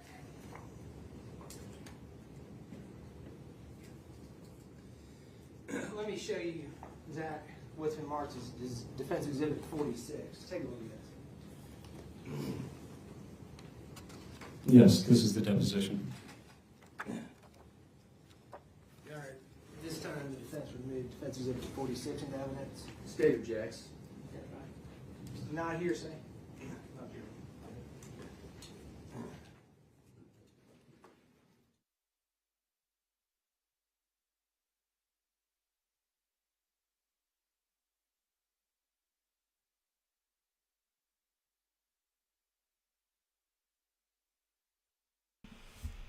I have a lot to say, but I do need to wait for the break.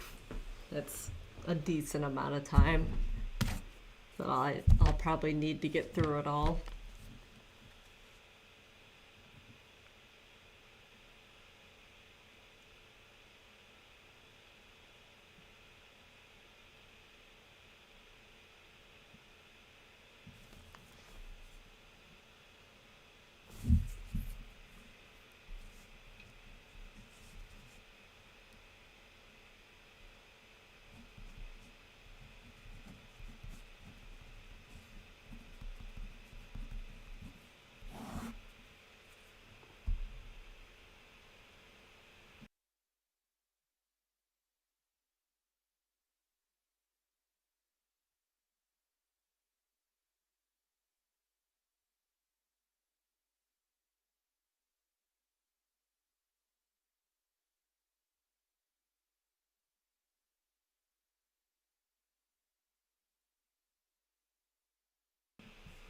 They're still battling.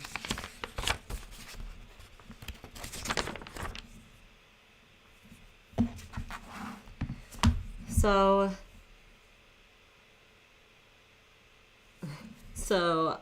it seems like he has a lot of damage from his adopted sister, and he has seemingly a lot of contempt, maybe even just hate. And through this whole thing, he's only been taking John Mello at his word, which is not good enough. But right now, the only thing that he has introduced, other than John Mello talking, is now these pictures of her and her possibly being an escort. But he makes a comment that in her eyes, it just reminded him of his sister.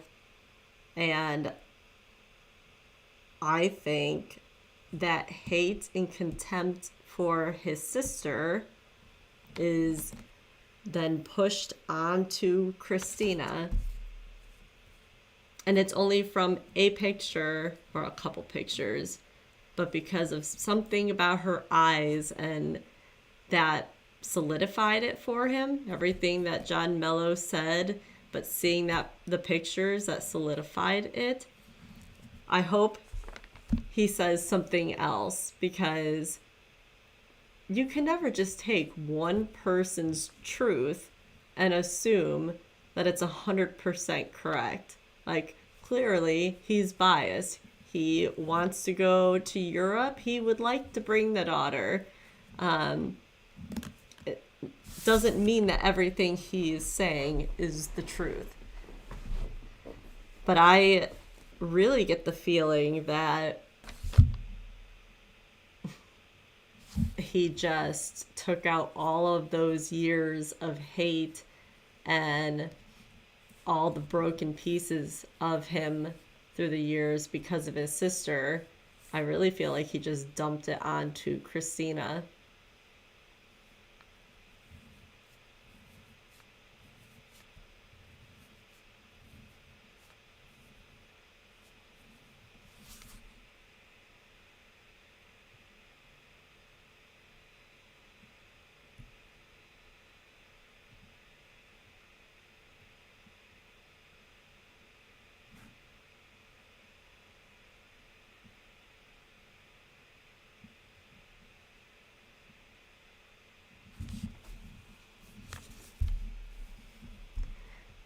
Nina, the justified homicide. The legal killing of another person in circumstances that are considered right. self-defense, physical defense of someone else, capital punishment, preventing a serious crime. That is what Google says. So far, this is not looking good for him. If he doesn't have some sort of encounter with her or something, him saying these conversations and seeing a couple photos of her and then going and doing this, that is not gonna go through. The jury will not think that's okay. But they're battling right now, so maybe something else will come in that will make it more justified. Maybe there was an encounter, maybe there wasn't. We will find out.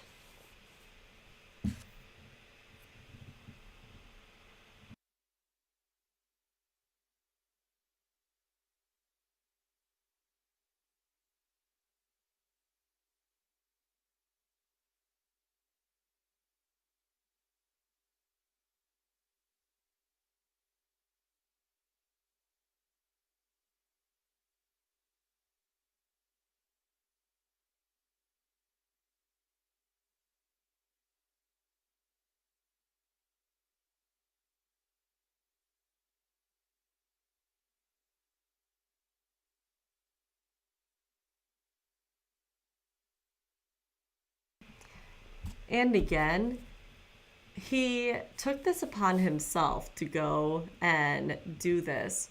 Why didn't he call CPS? Why didn't either parties, John Mello or him, reach out to CPS, talk to the police, get a lawyer? I mean, anything. Why did it have to be such a huge leap to killing her without trying to do the other things first? The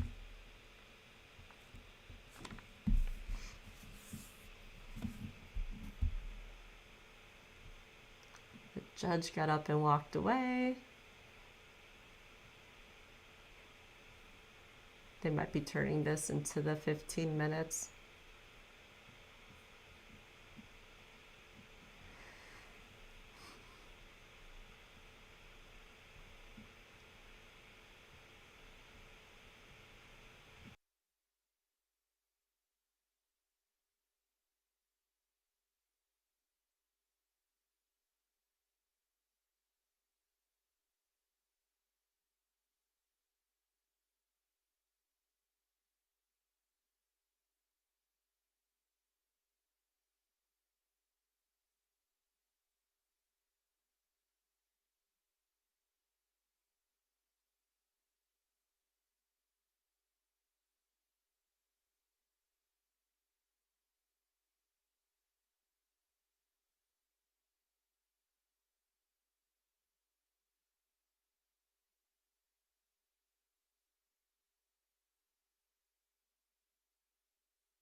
So another thing that he said was, and in fact, I was right when it comes to Christina. He said that. And I'm wondering if he is saying that now in hindsight because of the other lawsuits that are happening with Bradley and her estate. But I wonder if he's saying that because of that. But that was after her murder. So it'll be interesting to see if there was anything before all of that that he feels like, well, I was 100% right.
I hope they're not taking their lunch break and not saying anything.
Thank you for the heads up, Nina. Drive safe.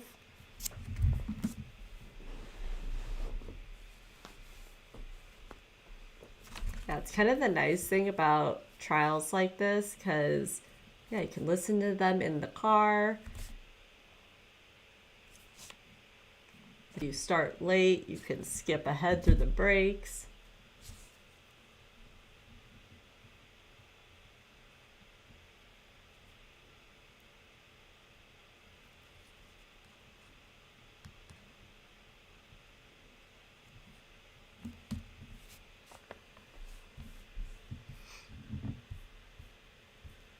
So there's a report that happened, I think, yes, yesterday, and they're not releasing a ton of details, but I'm going to start digging into it soon. There was a mom in Michigan that has 3 children, and she abandoned the 3 children for a few years. Ages 15, 13, and 12.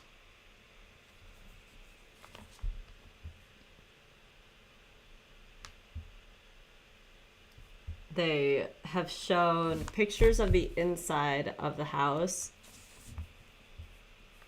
I've only looked at a couple of them, but they're awful.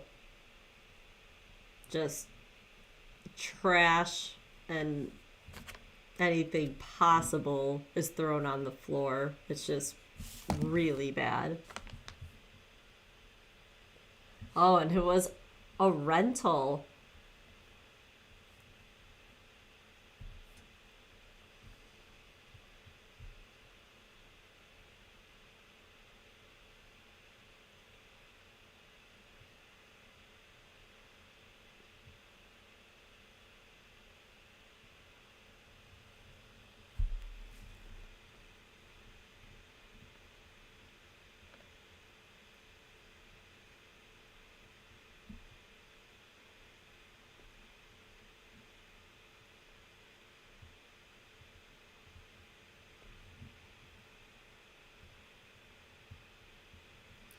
Yeah, I agree with you, Nina. I think that unless he gives something else, that it is not going to go well for him.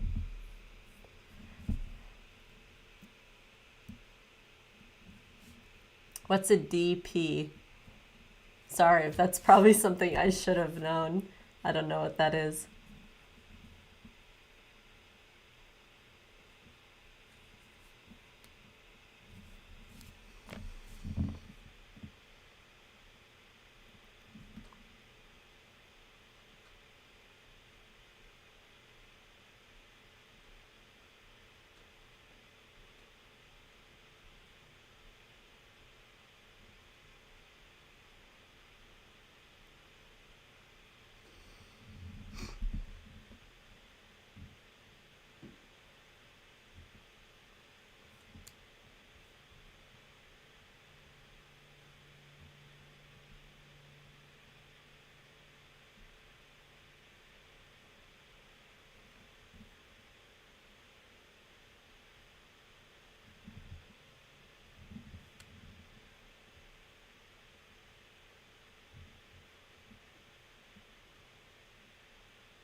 Of course.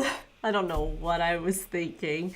I actually don't think so, but I'm gonna double check really quick. I mean, South Carolina has it.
It looks like death penalty is not on the table.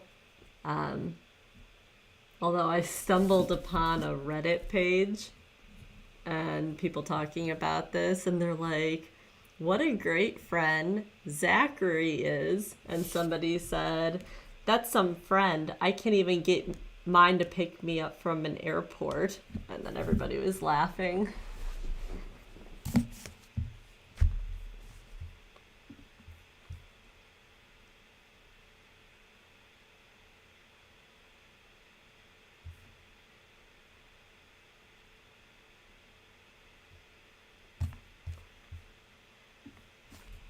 Yeah.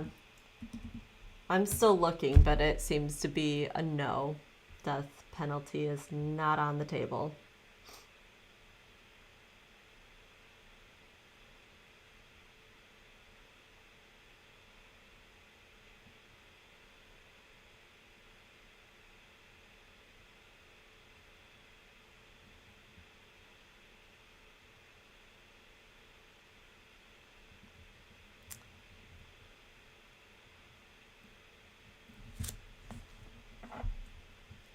Is any other person on with the audio and can hear me? Am I breaking up to you?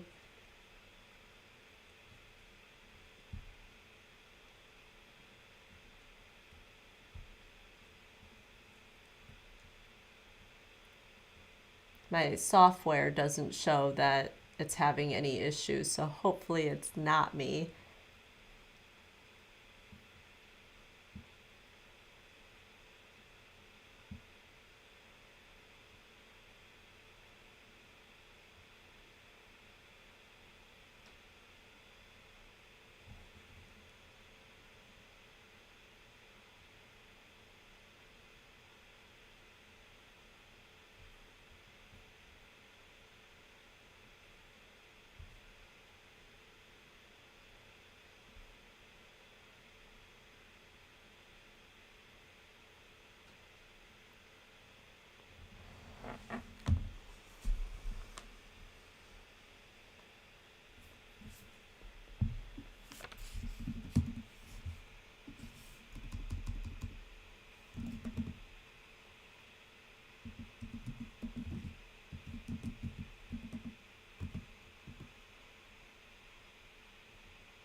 Is it still breaking up, Kathy?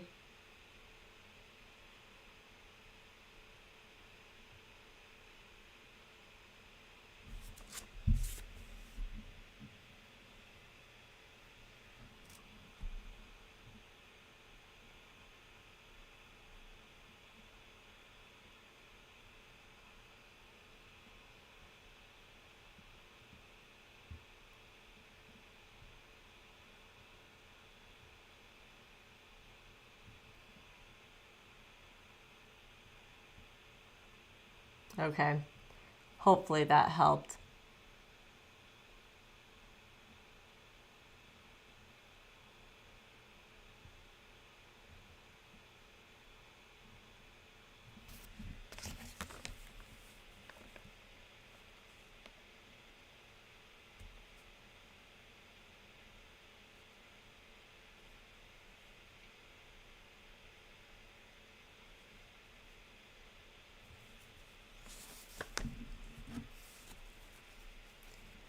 How do you view what he's been saying as it sits right now?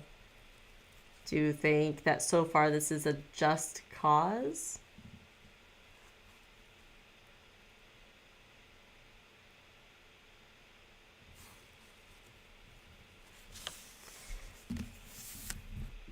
Yeah, I would imagine that that sister has probably gone through a lot of bad things.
I'm running to grab more coffee.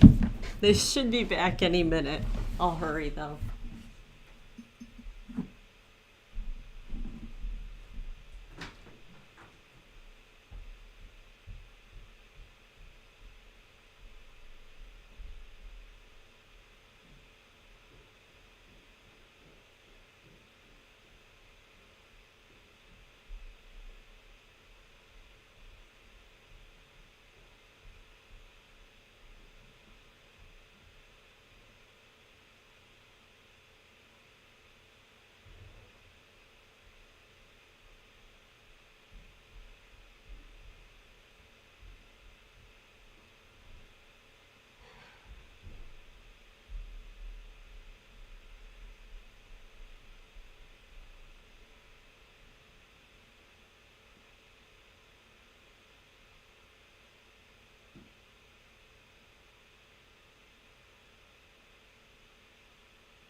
Alright. Still on break.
Yeah, I think the comment of him saying that he was right about Christina, I feel like that was going to be a slow progression into finding out what her and her fiance were up to.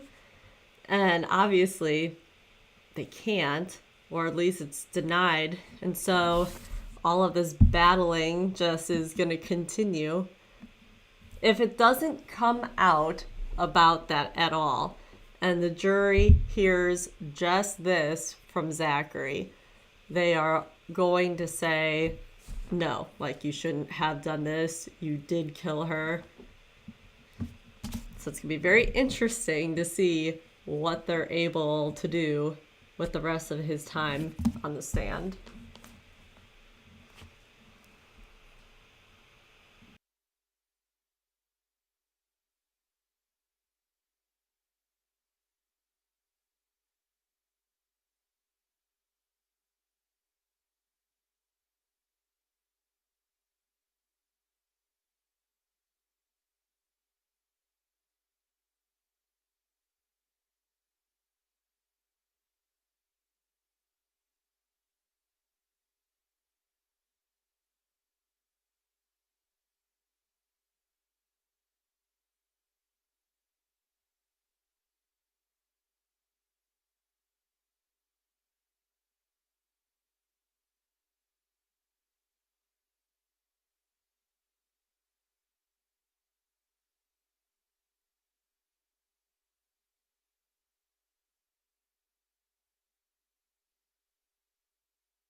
Yeah, they really might be treating this as a lunch break. They've been gone for 36 minutes.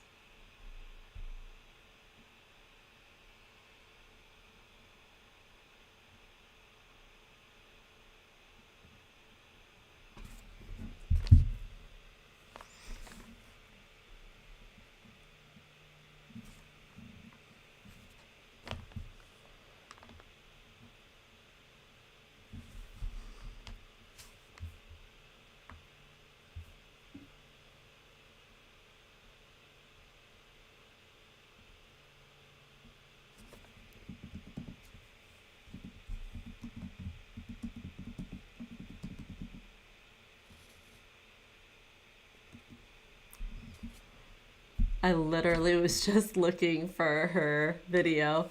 Monica comes on in 22 minutes.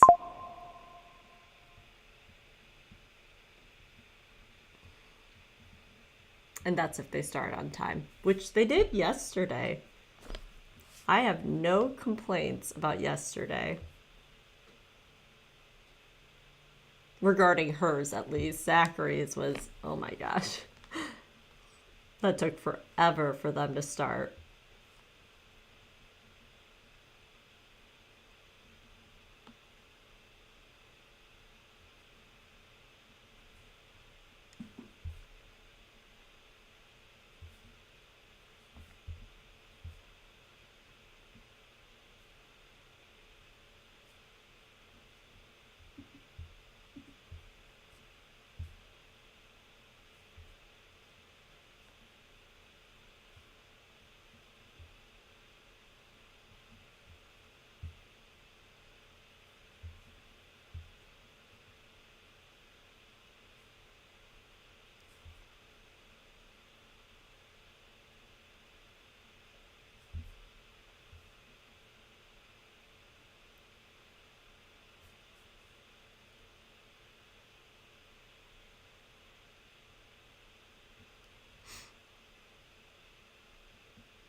Well, if you're driving, Nina, you missed it because they zoomed all the way out.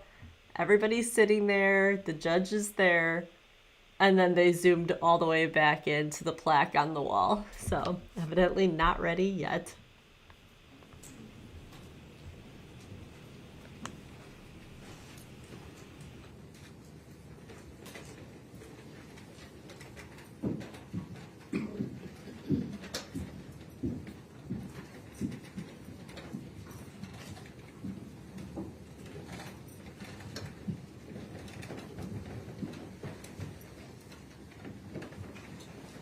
All right, Mr. Moore.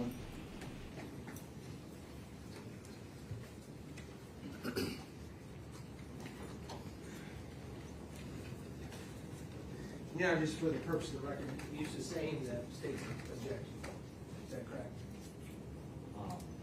I did as far as that. Yes, sir. After, Zach, after you read the deposition you referenced of Christina Parcell, what did you come to conclude or believe?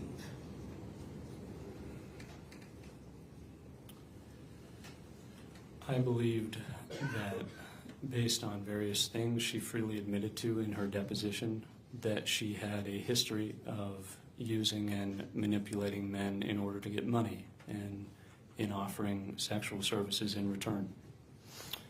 She admitted to being a pornographic actress and producing a film in South Carolina where she rubbed her feet on a man's penis.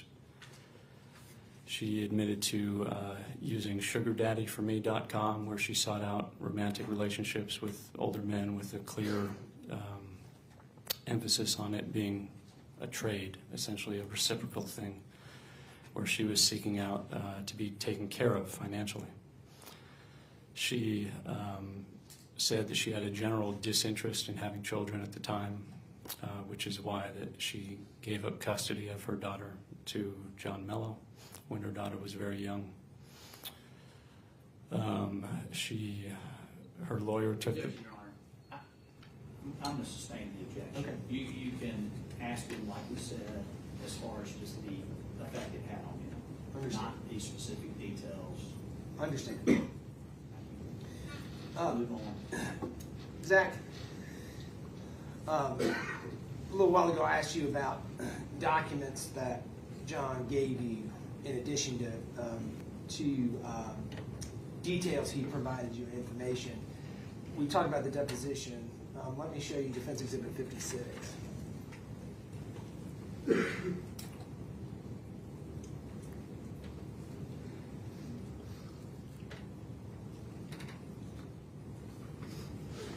Let me show you Defense Exhibit 56. that also a document that John Mello gave you? Yes, Did you read it? I did. At this time, the defense removed Defense Exhibit 56 into evidence. State objects based on the same objection we had in the prior, the prior issue. I think Your Honor's ruling was that he can talk about how it had an effect on him, but not to go into the details. Your Honor, this is a separate exhibit. It's different than the deposition. It's just a few pages. I'd be happy to argue to Your Honor on this. I'm going to allow this to come in. Okay. Thank you very much, Your Honor. This is, so again, I will renew my motion to enter Defense Exhibit 56 into evidence, and it's admitted. Is that correct, Your Honor?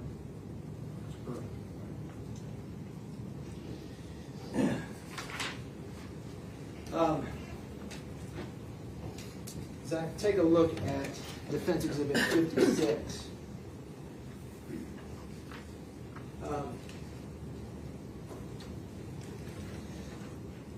Would you, for the jury, let me look at it.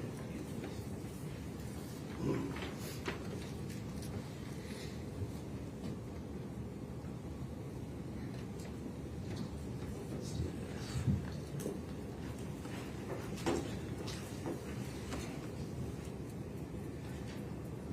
this. Let's see.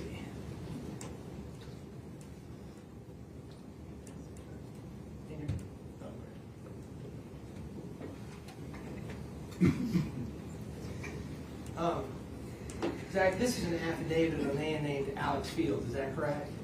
Yes. And I just want to go over this affidavit for you, or with you. Based on your understanding of this affidavit and your communications with John Mello, how did John become aware of this information that led to this affidavit? John posted an ad on Craigslist asking for information about a woman named Christina Parcell, aka Caroline Warren, and he provided photographs to identify her by. Is page 2 of the affidavit this advertisement on Craigslist? Yes.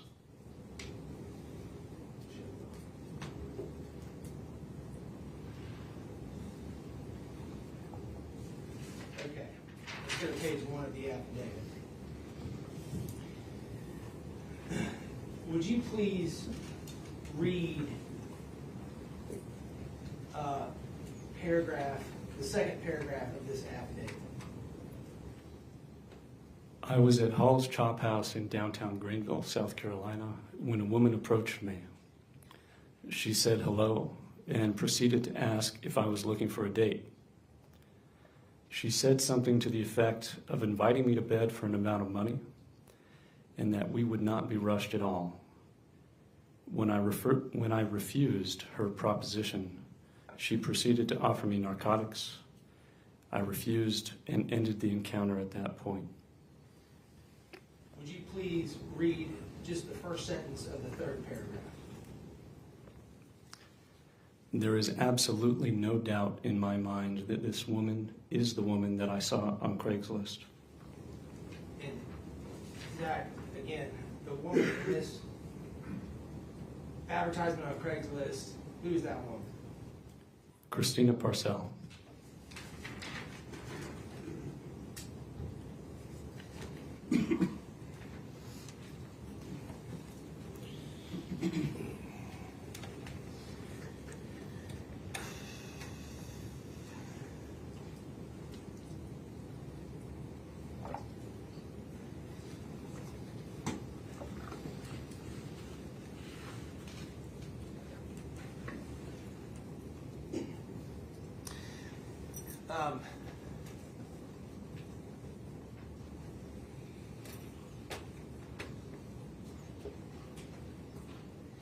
Zach, I want to talk about other information John Mello had provided you.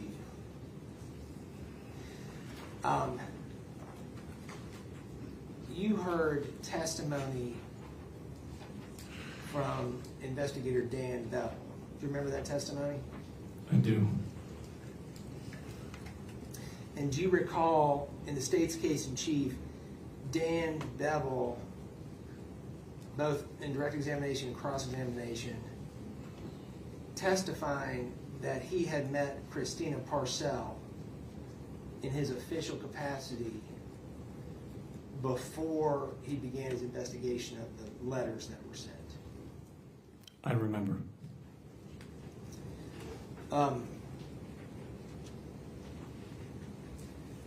And isn't it true that John Mello shared information with you about interactions he had had with Dan Bell? Objection. Objection. Your Honor, I need a curative instruction on that. Your Honor, I totally disagree, and I'm happy to argue it.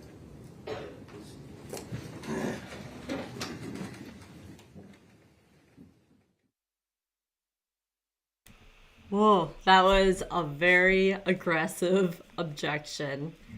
Nina, if you're driving, the judge pointed to the door and the jury is leaving.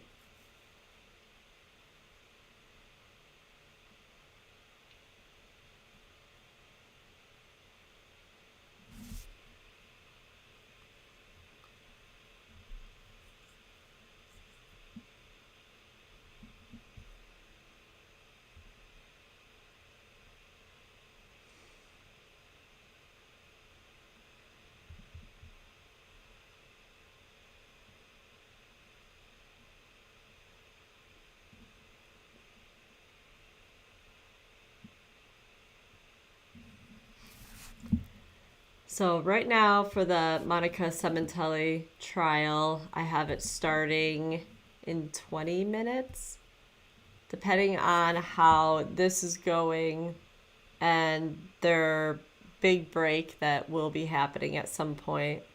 I'll wait a little while, but if we think they're going to their lunch, I'm gonna hop over and start Monica's, and then we'll do part 2 of the rest of Zachary's trial later.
For those of you that cannot see, they pan back out. Judge is sitting, everyone's sitting, and it looks like the jury is coming back in right now.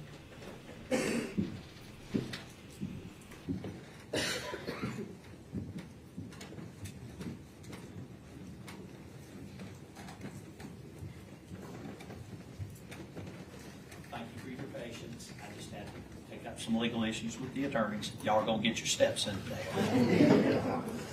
Please proceed. Yes.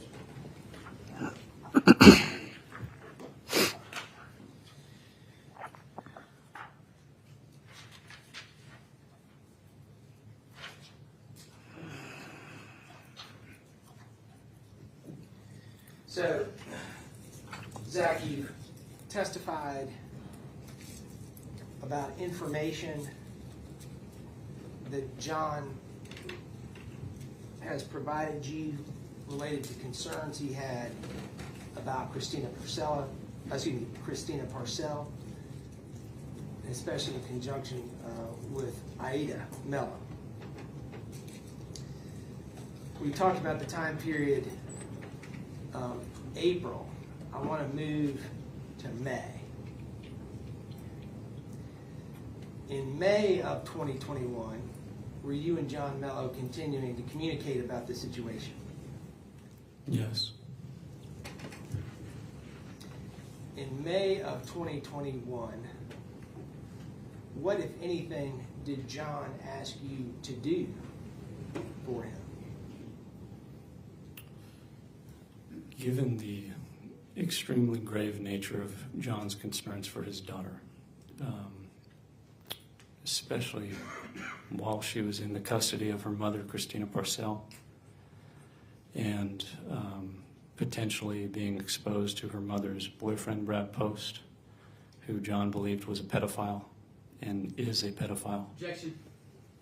Sustained. I instruct you to totally disregard the last comments made by this defendant. And Zach, could you just tell this jury what John asked you to do? Yes. Given his concerns, John asked me that if I believed his daughter was in grave danger, would I be willing to kill Christina Parcell for $5,000? What did you say when he asked you that? I was shocked and insulted by the request, and I gave him an immediate and unequivocal no. So he offered you $5,000 if you would kill Christina Parcell, and you said no. That's correct. At some point, did he revisit that subject? Yes. Did he make you another offer? Yes, he did. How long after the first offer did he make the second offer? I'm not certain, but I would say maybe 2 or 3 weeks later. Tell this jury about that. He was becoming increasingly more worried and distressed about the safety of his daughter. I was as well. The more I learned about this situation and everything, and a lot more than what I've told you, I was also. Sustained.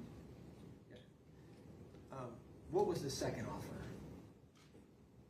The second offer, he asked me again, if I became convinced that his daughter was in danger, would I be willing to kill Christina Parcell for $10,000? What did you, or how did you respond to that offer? I told him, John, there's no amount of money that would ever tempt me to do something like this. And I told him I was insulted that he even thought that would be something I would consider. So I told him I would never do something like this for money. I told him the only way I would ever consider taking action like this is if I was absolutely convinced that his daughter was not only in danger, but that the only way to rescue her from that danger would be to take Christina Parcell's life.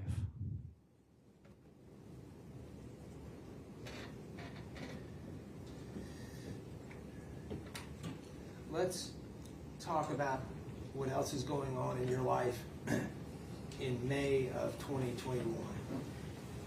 Tell this jury what you're doing with the music project with Tom Strange, how that's going. We'd been at the project recording the sonatas in the museum, like I talked about, for about 5 months. This, of course, I was doing in conjunction with all the help I was trying to provide John and Aida. So the music project on its own would have been incredibly stressful. And with everything else, I was just approaching burnout. Honestly, I was having a really hard time meeting my deadlines. And I was worried that the quality of the work I was doing was going to be going down. And I was just at the point where I needed a vacation, honestly. And we're going to get to that in just a second. Tell the jury about your compensation as it relates to the music project with Tom Strange. It was just an arrangement of a flat fee for all 32 sonatas. I was going to receive $5,000. And if you broke that down on an hourly basis, how much were you getting paid per hour for that project? Probably less than $1, but it was a labor of love. During this time, were you also doing other things to try to make money to support yourself, or was it? Yes, I was giving some outdoor concerts on the Wynn's lawn, and these were donation-based, so people were supporting me financially in that regard. You talked about needing a vacation at the end of May. Describe a little bit more to the jury the fatigue and why you believed at the end of May that a break would do you some good. Well, I needed a break. My nature is usually to just try to push through stuff like that. I can push myself too far. So I was not necessarily seeking out a break or a vacation, but I was definitely at the point where I needed one for the sake of my work, for the sake of my health. Did you get that break? Yes, I did. Describe for the jury how that came about. Like I said, John and I were communicating pretty much every day at this point. Much of it, if not most of it, about Aida. But I was also mentioning to him what I was doing. Certainly times when he needed me to do something and I would have to say, I can't, I'm practicing, I'm recording something like this. So he told me, I think he said, like in the rock and roll business, we say you have a monkey on your back. Like the project is starting to own you, and you just need to step away from it. You're too close to it, and you've been in it for too long. So he suggested that I come and visit him in Italy. Did you take him up on that suggestion? Yes, I did. Initially, what was your reaction to that offer? Initially, I didn't want to. Like I said, it's my nature to just kind of push through things, but with some more time, I realized that some time off from the piano would probably do me good. So when did you go to Italy to visit John? I think in either the very last days of May or first days of June, 2021. Who paid for your travel? I did. When you arrived in Italy, where did you stay? I stayed at John Mello's apartment.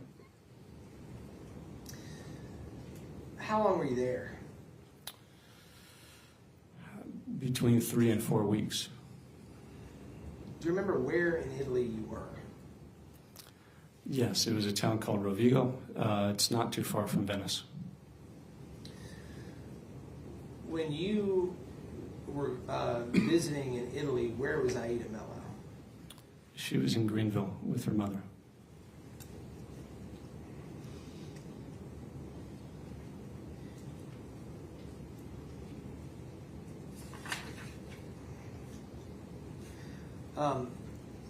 Even though Aida was not in Italy, while you were in Italy, did you have an opportunity to see Aida? Yes, I did. Describe for the jury what that opportunity was. John had video visits ordered by the guardian ad litem, who you've seen before, Vanessa Cornwell, to have video visits twice a week with Aida. So he even with the time difference, was always setting timers and alarms and making me set timers and alarms to make sure he wouldn't be late for these visits. Like, he lived for these visits every week. So often it might be 11 p.m. or midnight in Italy, but that was when Aida was free, so that's when they'd have their visit. And I would often be within earshot to where I could hear their conversation. Often I would be able to observe the screen of his phone or computer, so I could see Aida's face, her disposition. And on one occasion I said hi to her. What did you notice about her, or what did you conclude about her while you were watching Aida during these visitations? So John had been telling me for weeks, Zach, Christina's killing my little girl. Like, I can see the spark dying in her eyes. And again, when I first heard that, I thought, aren't you being a little dramatic? Like, I hadn't seen her, but it just seemed a bit much.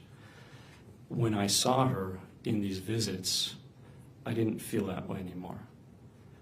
She was not the same little girl that I had known in Greenville when I first met them. She had put on a great deal of weight, probably about 20 pounds, which is roughly a quarter of her body weight. For an 8-year-old girl, that's a lot in a short period of time, but it was much more than that. It was her demeanor. Her spirit was just, she was morose, she was depressed. Like, that spunky, precocious, lively little girl that I had met was just not present there. It was a complete change in character. And I mean, John would ask her how she was doing, and she would always try to give a good response. Like, she would try to smile and say, "Oh, I'm fine, Daddy," and try to put on a good face. But it was clear that she was doing that because she didn't want to worry her dad. She didn't want him to realize how poorly she was doing, and it just reminded me so much of myself when I was a little older than she was, with what I've previously described with Grace. It's this, you internalize things. Like, she's a strong person, and she was trying to be stronger than she was probably ready to be at that age. And despite the stoic, strong exterior she was trying to put on, I could just see that she was being tortured. Like, she was drowning, and him saying that the spark was dying in her eyes was absolutely accurate. I could see it, I could hear it in her voice, I could tell it in her demeanor.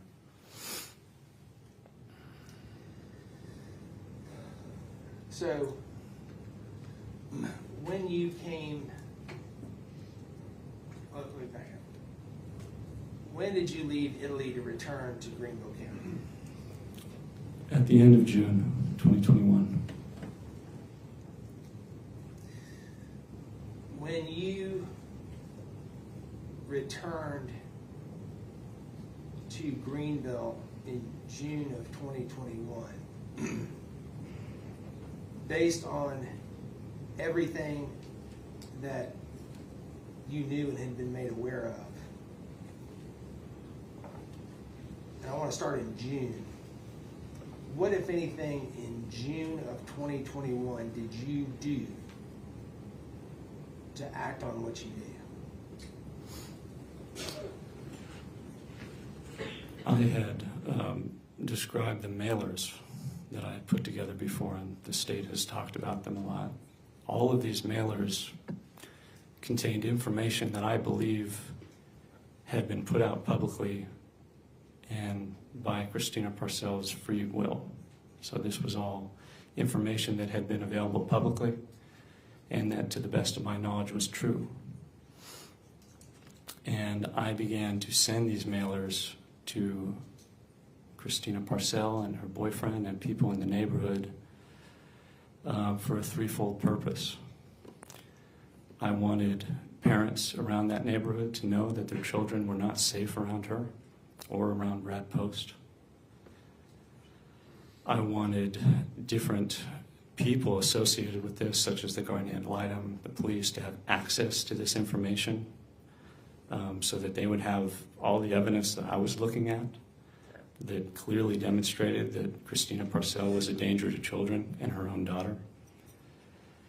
And I also wanted there to be social pressure on Christina Parcell, because something, again, about people like Grace and Christina Parcell is the facade that they erect around themselves and the image that they put forward to the world is so important to them. They're narcissists. And it is a facade. It's completely untrue. But I was hoping that it wouldn't be worth it to her for other people to see her for what she was, in exchange for her trying to fight to have her daughter.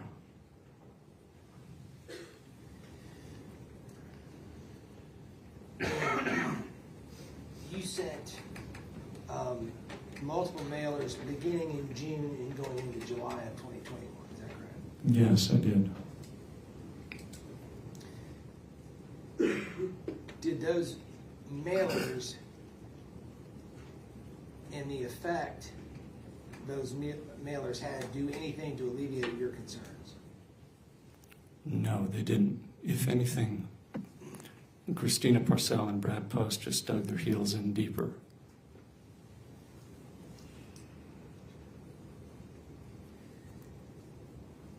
After the mailers were sent,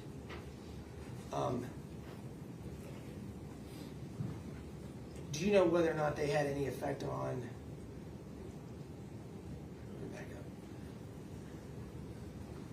I want to talk about after the mailers were sent.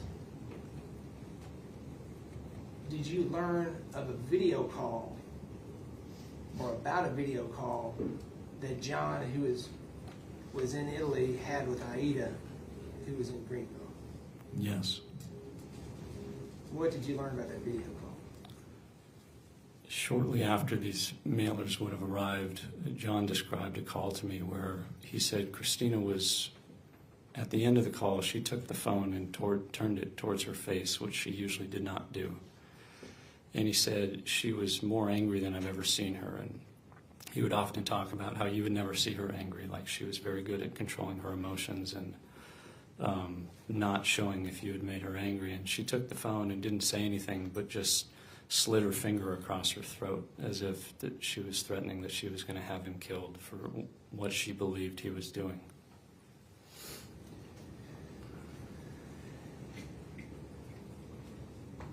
After the mailer, or the last mailer, did John share with you any information he had received via email? Yes, he well, he didn't describe it. He sent it to me, an email he had received from someone he knew in the biker community, motorcycles. And Brad Post was also involved in the biker community, or at least tried to be. And this email was from this acquaintance of John, telling John that Brad Post had been going around essentially asking for someone to, quote, put the hurt on John Mello, and that he was offering a lot of money to make this happen. Y'all come up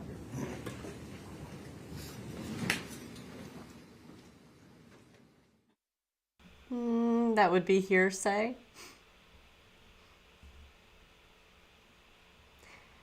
Just so you know, if you're part of my Monica group, I just checked and that trial has not started yet.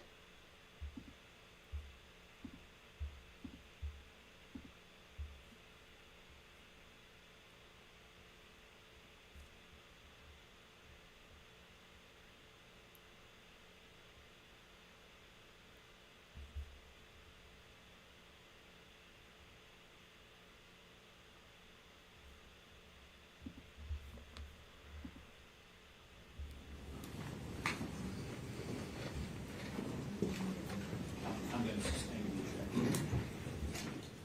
Must be hearsay. Ah, I got it. Hearsay.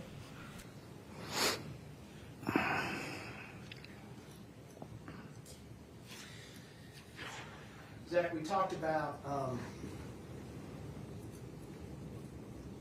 the fact that you testified you sent the mailers, you've explained why. I want to talk about something else you did for the purpose of acting on a concern.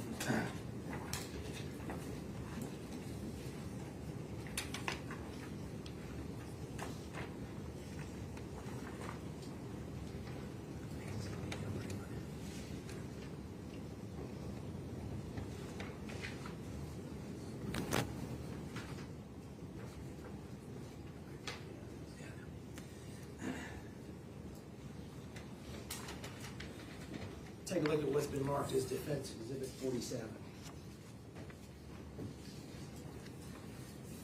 Is that an affidavit that you completed for the purpose or in connection with the pending family court litigation between John Mello and Christina Parcell? Yes, it is.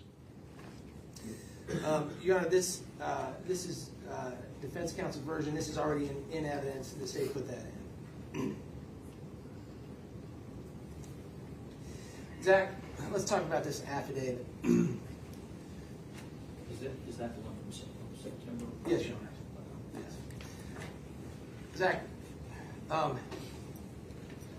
why did you draft this affidavit?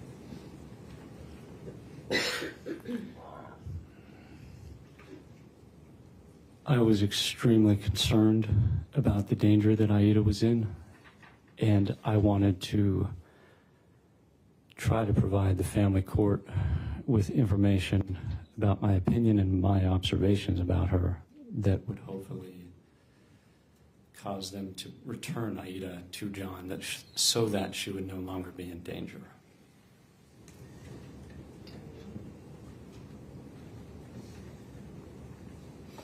Did this affidavit, well, let me back up. To whom did you send this affidavit? I had it notarized, and then I think I scanned it and probably emailed it to John or left it with his family court attorney, Samantha Larkins, at the time.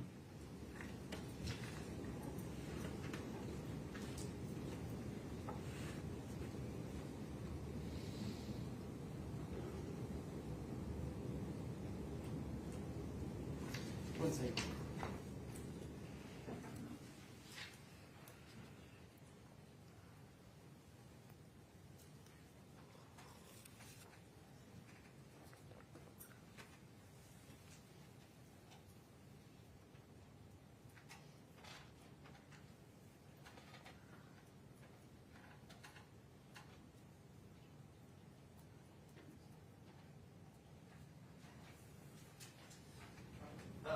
Let's move on.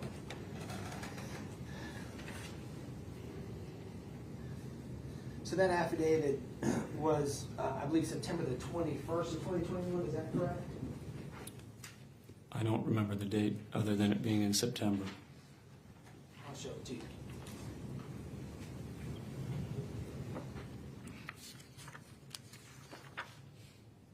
Yes, the 21st day of September 2021. And you testified that after you submitted that affidavit, that did not do anything to alleviate your concerns, is that correct? That is correct. Did you take another step to try to act on your concerns for Aida? Yes. And did you take that step at the end of September or beginning of October? Yes, I made a phone call to Child Protective Services, and I told them that I was a neighbor. So I told them that I had seen Aida being verbally and physically abused by her mother. And again, I made that up. That's not true. But I said it because I wanted to give Aida an opportunity to have FaceTime in person with an agent from DSS away from her mother, where she could tell them that her mother was sexually abusing her. Objection, Your Honor. Sustained. You are to disregard the last 9 minutes from this witness. Zach, let me ask this. You talked about Child Protective Services. Is that in South Carolina, is that called DSS? I think they may be part of the same entity. I'm not sure. And so did they do anything to alleviate your concerns? No. Did that surprise you at all? No. In fact, you testified earlier about Virginia and Grace. Did you and your family have interaction with the DSS in Virginia Yes, we did. over Grace? Yes, when I discovered the journal I had mentioned before about Grace's plans to murder my family, we called DSS and asked for her to be taken out of the home. And they did this, and after a few weeks of hearing Grace's stories and lies, they took her side. They failed to recognize what they were dealing with her. And they tried to have my parents put in jail and the rest of me and my siblings put in foster care. And we eventually had to sue them, and it was about a 2-year-long court battle. And that left an indelible impression on me, just as to how even experts can be wrong sometimes. And when they are wrong, it's so dangerous because everyone believes them because they're the experts. But sometimes you know what you know, and you know it's true, and even if an expert might think differently, it doesn't mean they're right. And DSS did a lot of damage to my family in those 2 years. So ultimately, Grace was removed from your family, is that correct? Yes. Your other Russian siblings were not, were they? No. And in fact, Faith, one of your Russian siblings, has been in the courtroom all week, is that correct? Yes. So, you testified to this jury about the information you received from John Mello about his concerns.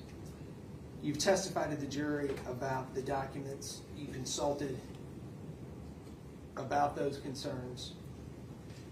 You testified to the jury what you came to believe. You testified to the jury about the mailers you sent, about the affidavit you submitted, and now about the call to DSS. After you had done all these things to act on your concerns, and nothing had been done, tell this jury in early October of 2021, what's going on in your mind? What are you thinking?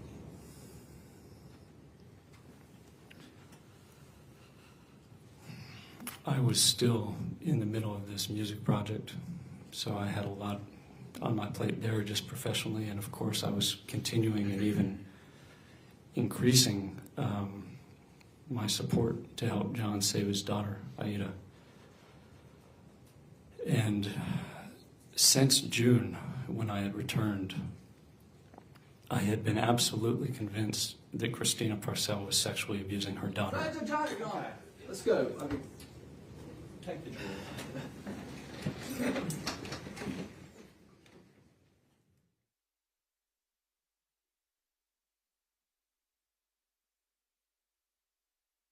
Oh my god. Holy crap. Sorry, I realized I was leaning forward because I was starting to make a poll to go in. Holy cow. So he did it again. Zachary, that was the third time that he was trying to put in something that he wasn't allowed to do. And that was the big one.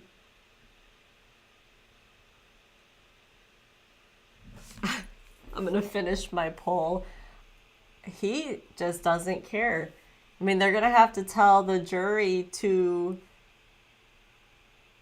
not even consider it, but can that bell be unrung?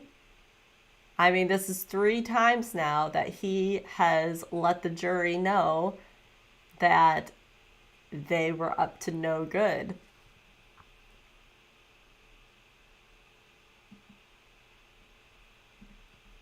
All right, putting in here.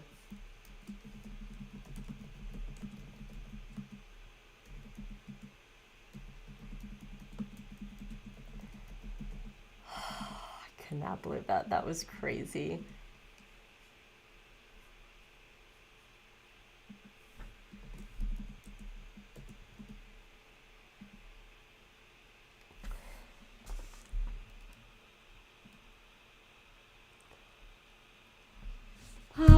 Well, I will say he did contact CPS and the police, which is what I've been saying this entire time, that so far I haven't heard that anybody did that.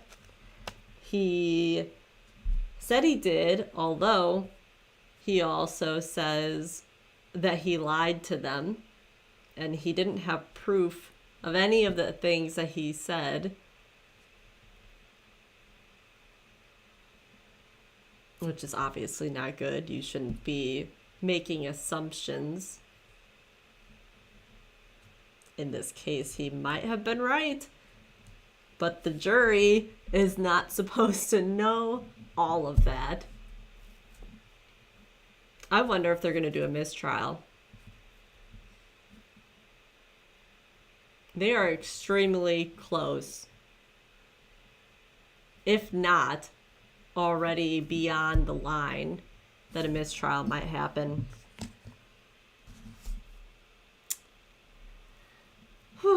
All right. Well, they're on a long break right now. I'm sure the attorneys are back there fighting each other. They are supposed to be going on their lunch break soon.